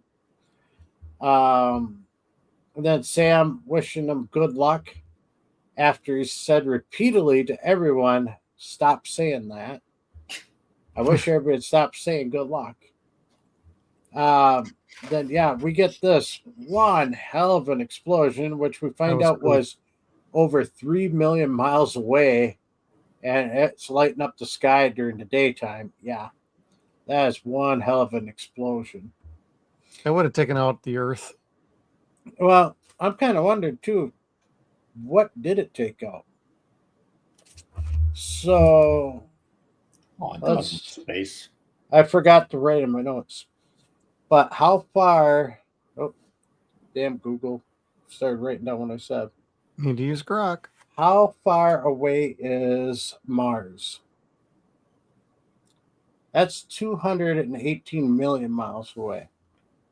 So, in between Earth and Mars, Venus is about the same distance, if I remember right. So, yeah, it didn't get near any other planets. But the moon, how far away is the moon? 400,000. Yeah, it's 239,000 miles. So it made it past the moon, but what if one of our friends, from another world was coming to check in on us because they couldn't dial their gate, and we just sent their gate in front of their ship and blew it up. Or Martin's people from episode 100. Yeah. There's stuff floating around out there. There we go. I mean, Sam blew up a sun. McKay blew up a system later. So, that's right, man. So we know it's safe. It didn't blow up anything, but could have blew up some asteroids and bumped stuff around out there. The next, they said we're going to satellite feed to see him coming down because they saw the parachutes. This is not a satellite feed because it was spinning around like they're in a helicopter. First off, second, I couldn't get the timing right because it goes so quick. That is an Apollo capsule landing in the ocean. This is on not my a seat. dad. notes. This is on my did not like. I'm like, come on. You could have put somebody in the ejector seat, which is usually just 1 or 2 parachutes, not 3. Well, you easily could have Yeah. had just a video of Jack just sitting there, just being like, I'm landed, or like 5 seconds of him. Done. And Yeah. So yeah, that kind of really bothered me. So I have 2 little nitpicks in here. Then Ryak was being able to destroy the ancient device, but he's also shot down. But yeah, when that blew up, that was pretty cool. That explosion, where he shot it, and then afterwards it blowing up and sinking in the ground. Well, then, we got Sam kissing me. Whoops, sorry about that. Ooh, hello. Kissing Rodney on the cheek. There we go. Which I'm still don't understand. Like they were saying earlier in the comments, they didn't like this. I kind of wonder if this really happened, because look at how much McKay has fantasizations of her in Atlantis when he's True. I'm wondering if he fantasized this. This never happened. No, I think it may have happened. Yeah, didn't she say? Is this episode? She says, "I liked you better when you were annoying and all that." Yeah. Mm-hmm. So, yeah, but she says stuff like that to him in Atlantis. I can definitely see them hooking up in the right circumstances. Yeah, like that alternate universe or whatever. But yeah. But even in Atlantis in its fantasy, she wouldn't hook up with him, which was funny. But I mean, yeah, she will go for a Jack type person, but and then our final, we got Jonas joining the team. You got Jeff and I joining the team along with Sam and teal'c. We filling in. Or wait a minute. Yeah, it was Jack and Jonas. Never mind. It wasn't Jeff and I, but I tried. I tried to get us on there, but yeah. Application denied. Denied again. We have to try again for the new documentary. This is true. See if we can get into today's episodes. The episodes that are about today. So, but yeah, that's what I had. There was not really anybody new. It was everybody from the previous season, or previous episode into this one. So there was no new characters in this. But that's what I had for people. Or for favorite scenes and stuff. Yeah, Sam giving me a kiss. I like that. That was good. But yeah, what are we going to tell Vanessa about that now, Skeeter? My God. Yeah, I got that too. So they're trying both to get a serum going. They're both my side hustles. Yeah. Of course. Yeah. Yeah. This part 2 is a great follow up to the first one. It definitely sticks the landing, in my opinion, and I do fully believe that great character arcs, Rodney, and he feels like he fits this universe just right, and him being put on Atlantis was a great decision ultimately for him. It's unfortunate we don't get that with Jonas, I'm sorry, but the action in this one is outstanding. Like, the pacing is even better. Like, there's not a dull moment in this one. You could definitely argue there are dull moments in the first part. This one has none of that, and I give credit to the director, the editors, and I love all the visual effects scenes. They're all really good. Even the daylight ones. They're perfect. I'm like, this is when they definitely up their game on the CGI. And them being put on a new network, good for them. Unfortunately, I think Showtime gave them a lot of freedom. Sci-Fi Channel started to make requests and do notes, and Joseph told us about this. He's on record for years talking about how they would do things here and there, and eventually we'll get to one where I'm gonna call their ass out for. But with this one, It's really good. And there's some great shots. Just talking about the CGI, like all the ships around the planet. It's well done. I even like Don S. Davies working with Rodney here. And it's just the chemistry he's got with everybody is on point. And it's no big shock that he becomes a fan favorite for a lot of people. Yeah. And this has got one of my favorite lines in it. How you doing? Oh, you mean these idiots behind us? I mean, that's not the exact quote, but that's just basically, yeah, we're the only smart people in this room of morons. And she does not deny it either. So, yeah, I don't know why they pay them exactly. Like, why do they have the rest of them there? I still don't get that part, but yeah. Yeah.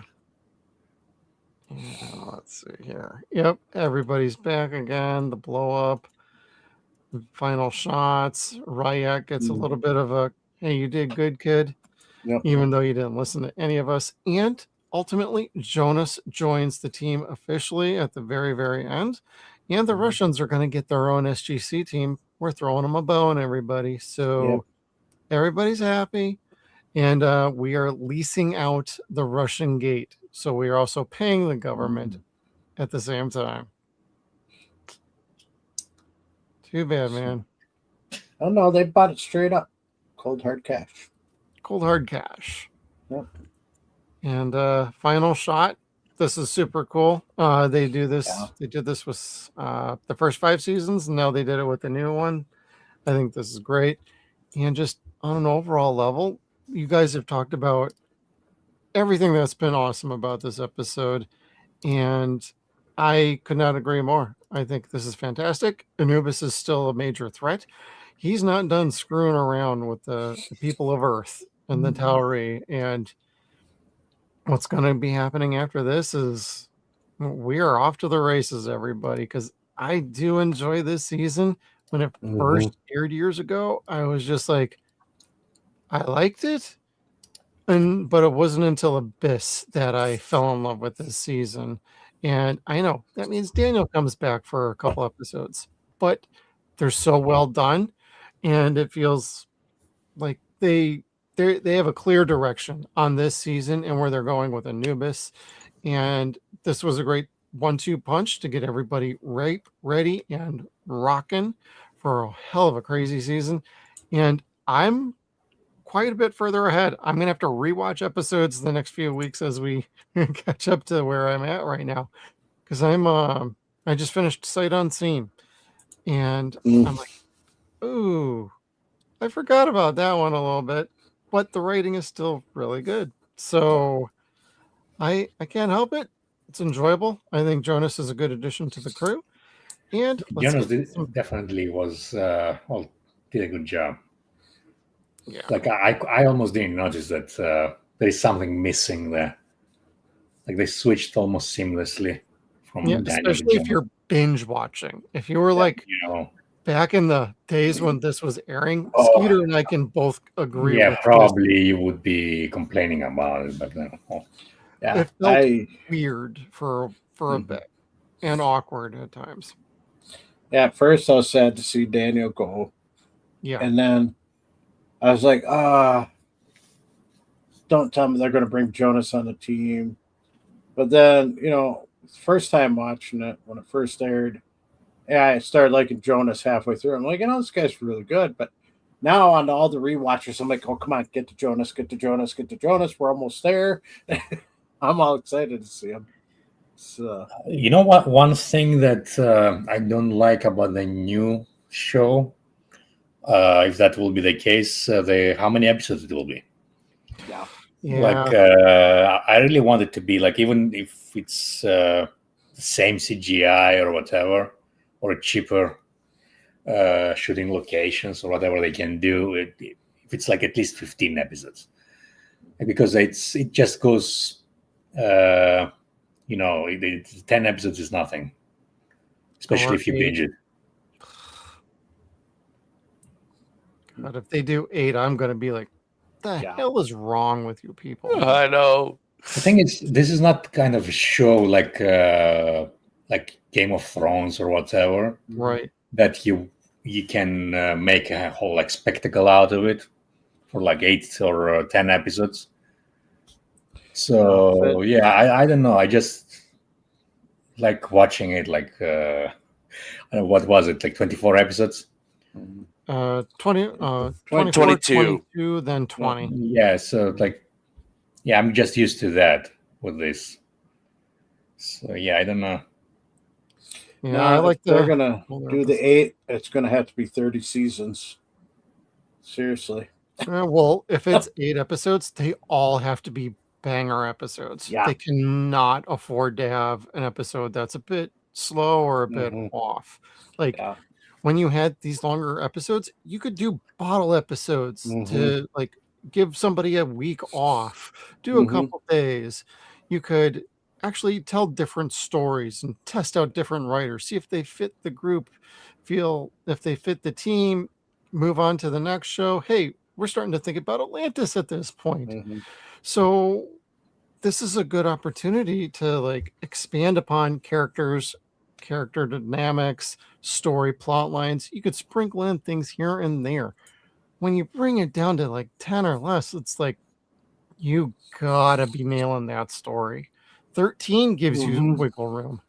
Yeah. And that's the sweet spot to me. Yeah. I always grew up like most of my favorite TV shows that were ever canceled were 13 episodes or they were 26. None of them were less. They at least made 13 episodes. Whether you got to see them all here was another question. You'd sometimes see 2, 3, maybe 5 episodes, and oh, hey, we're pulling it. But then later on, you would eventually get a DVD or it would get released on Sci-Fi Channel. You got to see all the unaired episodes. That was always a fun thing. Amazon, we'll have to wait and see about that. I think it should be 13 or more. Yeah.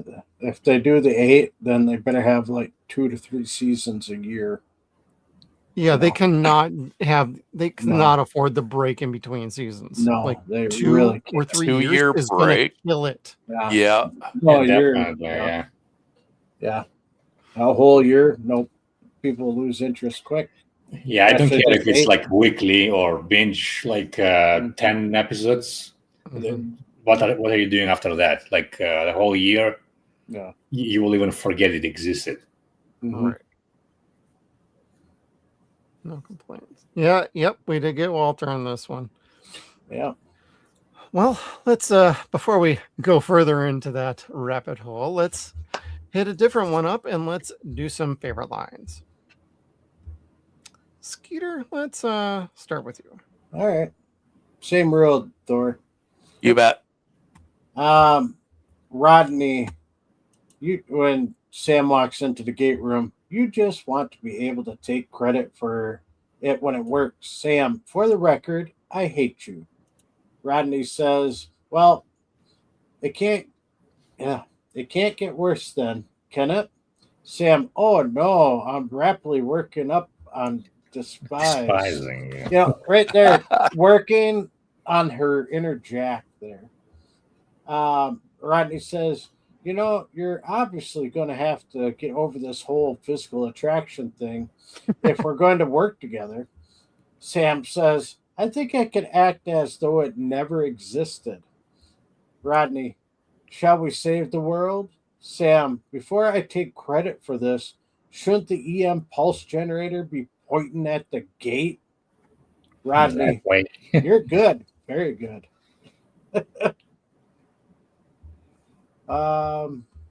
Let's see. Sam's talking to Rodney again. Why are you telling me this? I'm just trying to bond. Sam, why? Rodney, hospital gowns turned me on. Oh, God. That's great. And yeah, then Jonas standing in the gate room and Sam walking up to him. Jonas says, you know, it's the stupidest thing, but it's been bugging me since I got here. Sam, what's that?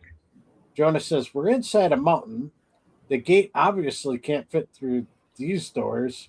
Sam goes, so how do we get it in here? Jonas says, yeah. Sam goes, the ceiling retracts. Above it is a shaft that leads to the surface, and inside is a crane mechanism. that hoists the gate down. Jonas, interesting. Sam, yeah. Jonas, does it go up? Sam, moving the gate won't shut it off. I mean, there is nowhere on Earth that. Jonas, I knew you'd think of something. That's clips 2 and 3 because they were too long. Yeah. Oh, yeah. Oh, plan. What do you think the little alien guy's doing down there?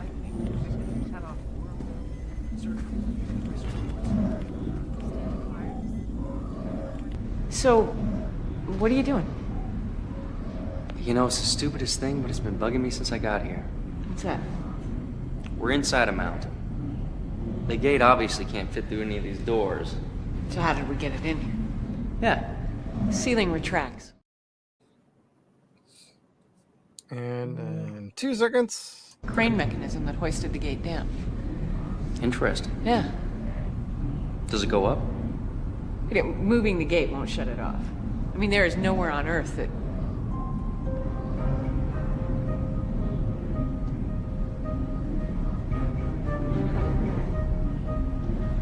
I knew you'd think of something. I love that whole scene. I wish I could have clipped it all. Let's see. Yeah, Jack walking into the elevator. He says, "Hey, what could go wrong, huh?" And then he proceeds to bang on the buttons on the elevator because the door won't close. Hey, what could go wrong, huh?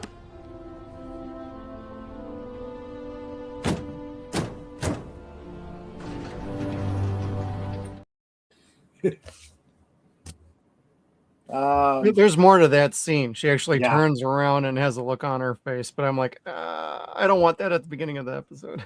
Yep.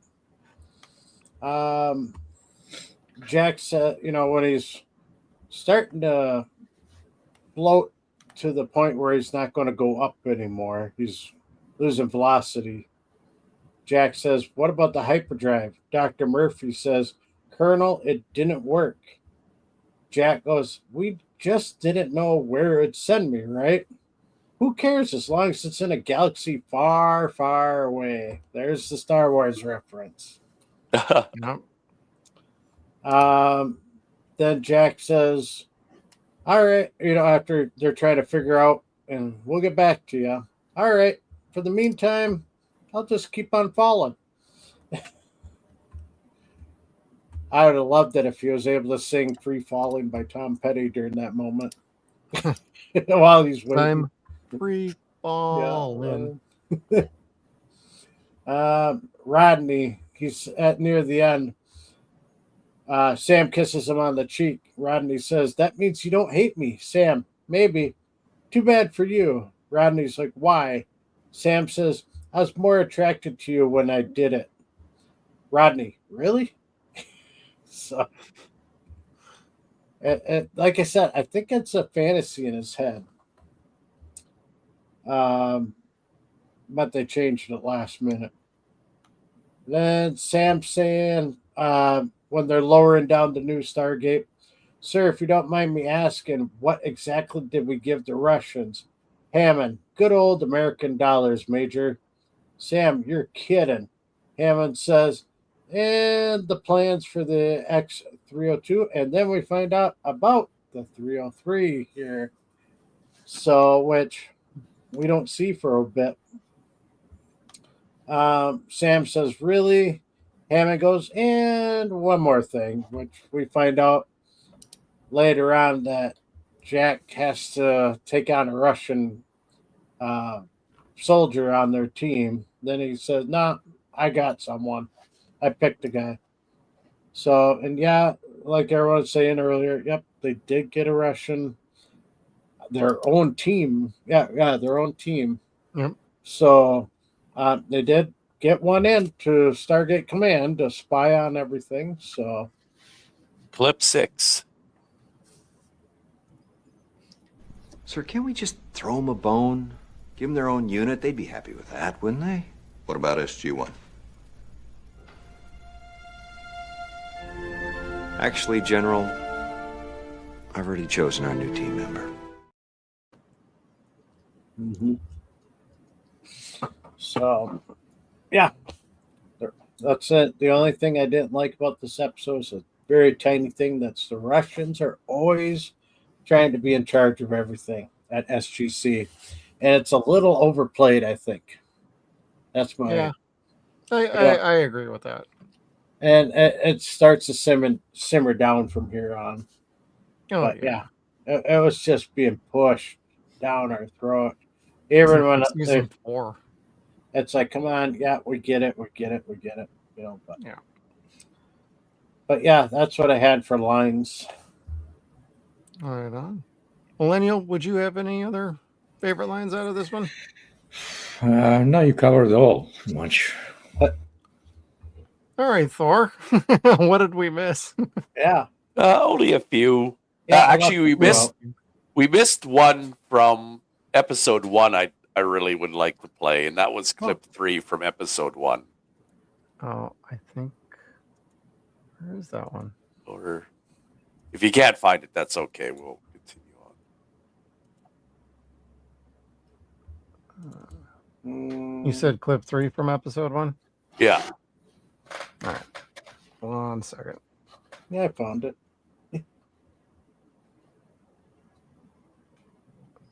All right, that's episode 2. Yeah, that's episode. Okay. Yeah, well, teal'c's not exactly an open book. Still, I'm usually much better at reading people. Mate! Why was I not informed about the X-302? For example, it might not be that obvious to everyone, but this man is actually very upset. Yeah, this one was... What's up, Jeff? Howdy. And all right, so back on episode 2, clip 1, he has a real flair for the dramatic. Has a real flair for the dramatic, doesn't he? Very theatrical. Yeah, pretty much all the gold are like that. But why wait? Why does the guy show up a day and a half after this all starts to do his whole prepare to meet your doom thing? I don't know, maybe he wanted to make sure it was going to work. Yeah, that would be embarrassing, wouldn't it? Nothing can stop the destruction that I bring upon you. And the gate shuts down. Oops, sorry, never mind. We're smelling the coffee pot, being like, ugh, Yeah. disgusting. Told. Yeah, I missed that one purposely.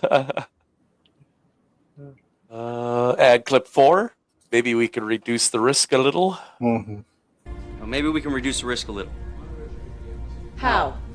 Well, the instability of the Nequadria is... It's relative to the size of the burst you're trying to extract. We don't actually have to send the gate across the galaxy, do we?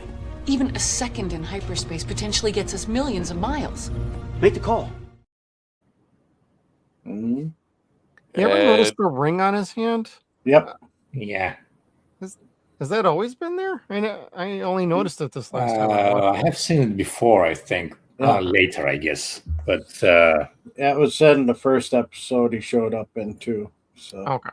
What kind of ring is it? Like I was just wondering about that because he liked some Freemason stuff lately, a lot of it. So yeah, maybe it's something like that. Could be. Good. Clip 5 is you have to live with it, and so do I. You have to live with that, so do I. You want me to make you feel better? It wasn't your fault. I don't blame you. If I could go back and change what happened, I would do that, but I can't. All I can do is try and change what happens from now on. I don't want you to exonerate me. I just want to be given the opportunity to prove that I can make a difference. Yeah. And got an interesting relationship. Mm-hmm. Yeah. It wasn't until right at the end when Jack starts respecting him a little bit more. Yeah. And clip 7 is new team. Good guess on the green. Thanks. SG-1, you have a go. Thank you, sir.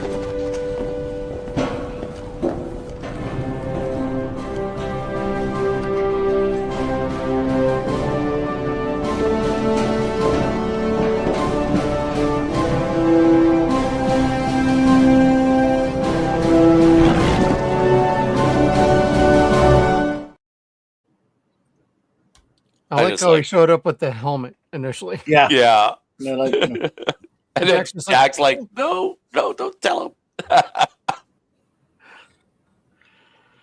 Did he ask Sam about what they wear every day in this episode? Yeah. Or- Yeah, it was the last episode, and then she Is that says, this one?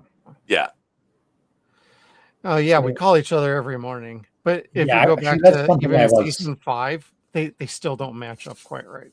Yeah, that's something I was wondering like a lot. So it's good exposition, I guess. Well, isn't it true that in the military they actually have a proper schedule for when to wear that? Like one is when you're not on an active mission. It depends where you are, yeah. But there is stuff you wear like during like every day, and there is stuff you wear like more official, and then like the dress. Yeah. And you got action every day, workout, and then you got training, and then you got the full dress, all dabbed out for like special occasions and stuff. Yeah, most of the time they will be in something like that. Navy has blue instead of green. Mm-hmm. Well, soon enough they just start wearing black and stop worrying about it. Yeah. It's all special units from there on. Yep. All right. And I really don't have any other little clips. So we can get into, was there anything you guys didn't like? I'm going to say nope. No, I cannot say that there was something I didn't like. I mean, I guess I can say it's 7, this one. Okay. But again, I mean, there are other episodes, and I cannot call them all 7. So, yeah, not a problem. Skeeter, how about you? Yeah, like I know you mentioned a couple of nitpicks. But... Yeah, there a couple. I mean, the Russians trying to take over all the time. That's overplayed. Sam didn't kiss me; she kissed Rodney. I mean, but at the same time, the final one that I had was the whole Apollo splash landing. That's my nitpick. Yeah, that was my biggest nitpick. But it's still a really good, well-written episode. It's well-paced.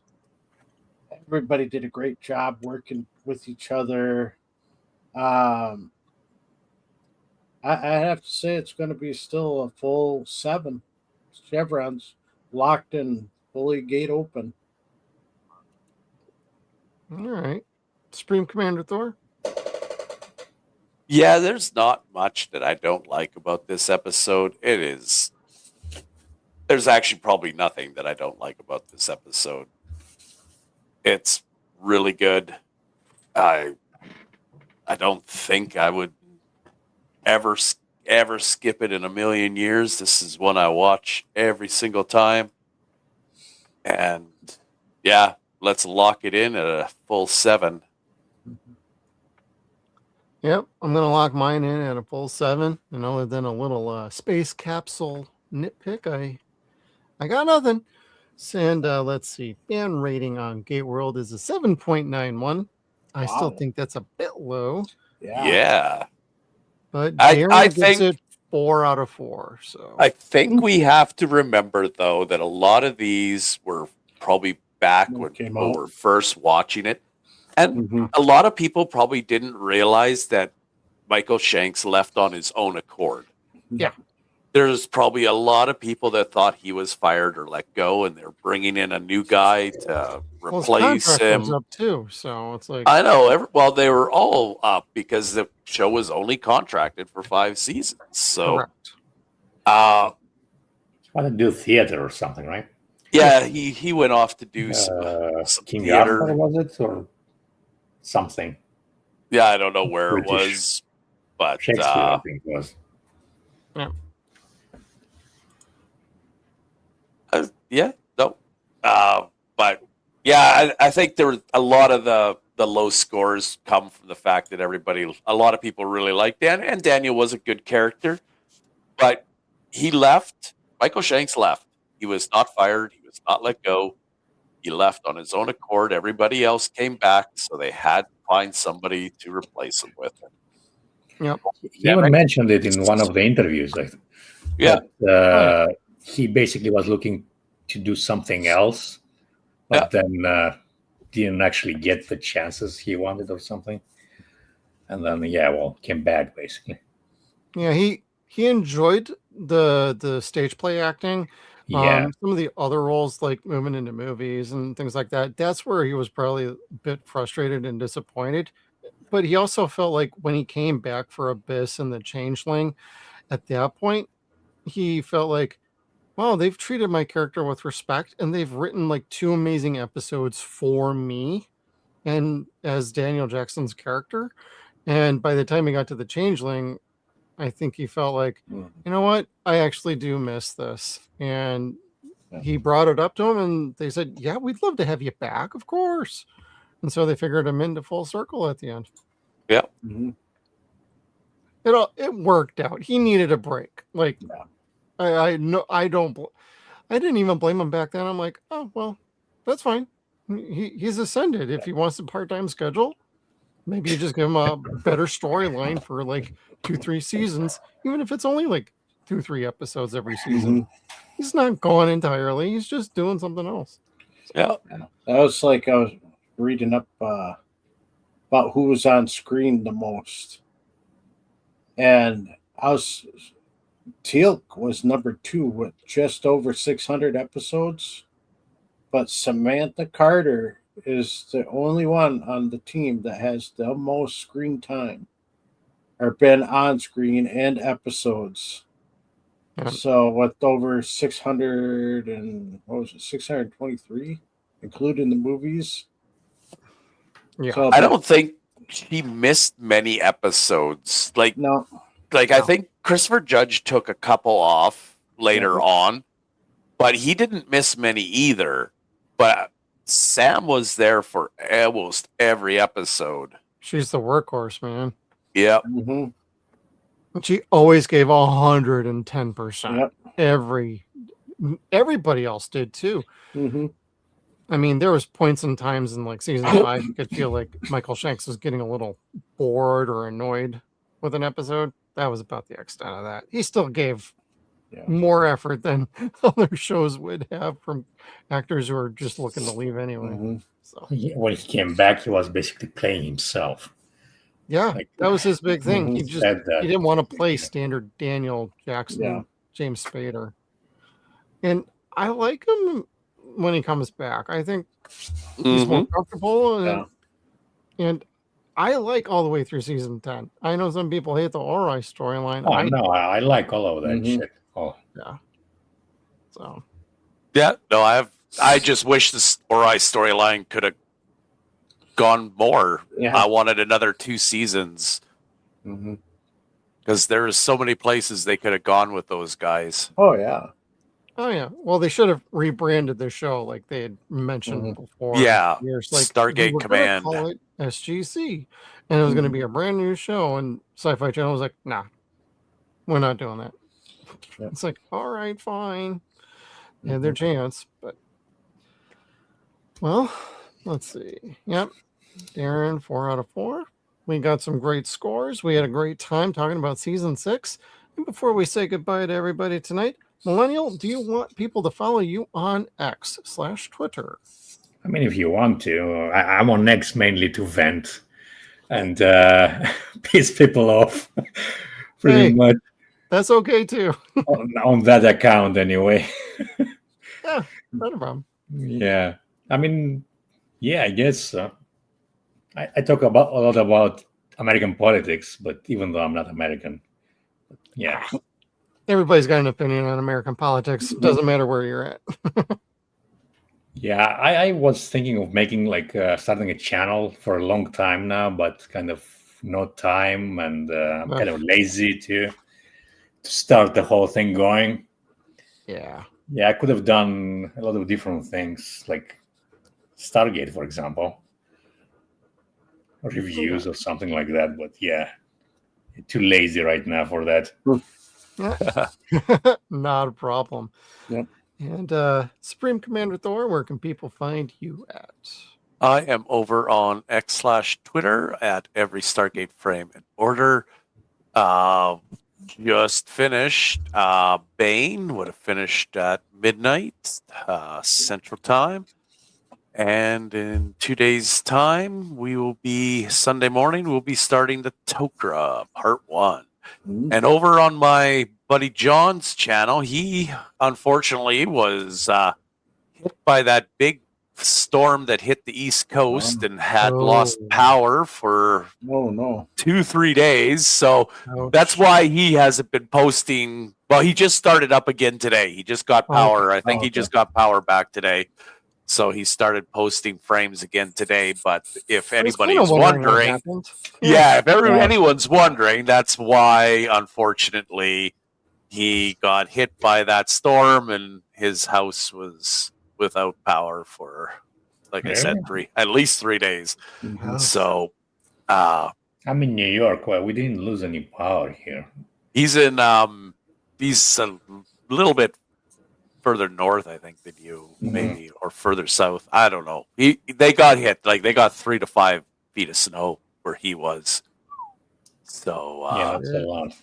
We only got 12-inch. Oh, okay. That's what she said. Yeah. Is that a 12-inch penis? Same as the penis, yeah. The pianist. And he is still working on the Mist one. I forget the name of that episode. I am looking forward to covering SGA because it's been a long time since I rewatched that one. So same. I just actually watched season 1 not that long ago. It holds up. It's still good. Right on. I'm looking forward to it. So. And Skeeter, how about you? Besides here Thursday nights on the Suns and Shadows Network, you catch me on Saturday nights for Deadwire Live until the wedding season kicks in for me. And then you can also like, subscribe, follow on Facebook, Instagram, Threads under the Stargate Files, where I've been now putting in the slides that I show on the show here. I've been putting them on there, and Discord, the Suns and Shadows Network. And finally, X Skeeter at the Stargate Files. Right on. And yep, Jeff here at Suns and Shadows. We have movie nights every Tuesday nights, 0 Point reviews, and Stargate every Thursday night. We'll also be hitting up the final half of season 3 of Farscape. So that'll be tomorrow night with me and Kevin. It's going to be a good fun time. And Saturdays, we'll see you for live streams. And on that note, thank you all for tuning in. Hit that like button on the way out. Share and subscribe. And Skeeter, how do we get out of here? Try everything better. Yeah. Hey, listen. Stop by anytime. In fact, I'll take you fishing. I'd love to do that. There's this lake in northern Minnesota where the bass grow that big. Well, Don't call us. We'll call you. We better get out of here. No, really? No, really. You will go. Right. You'll go.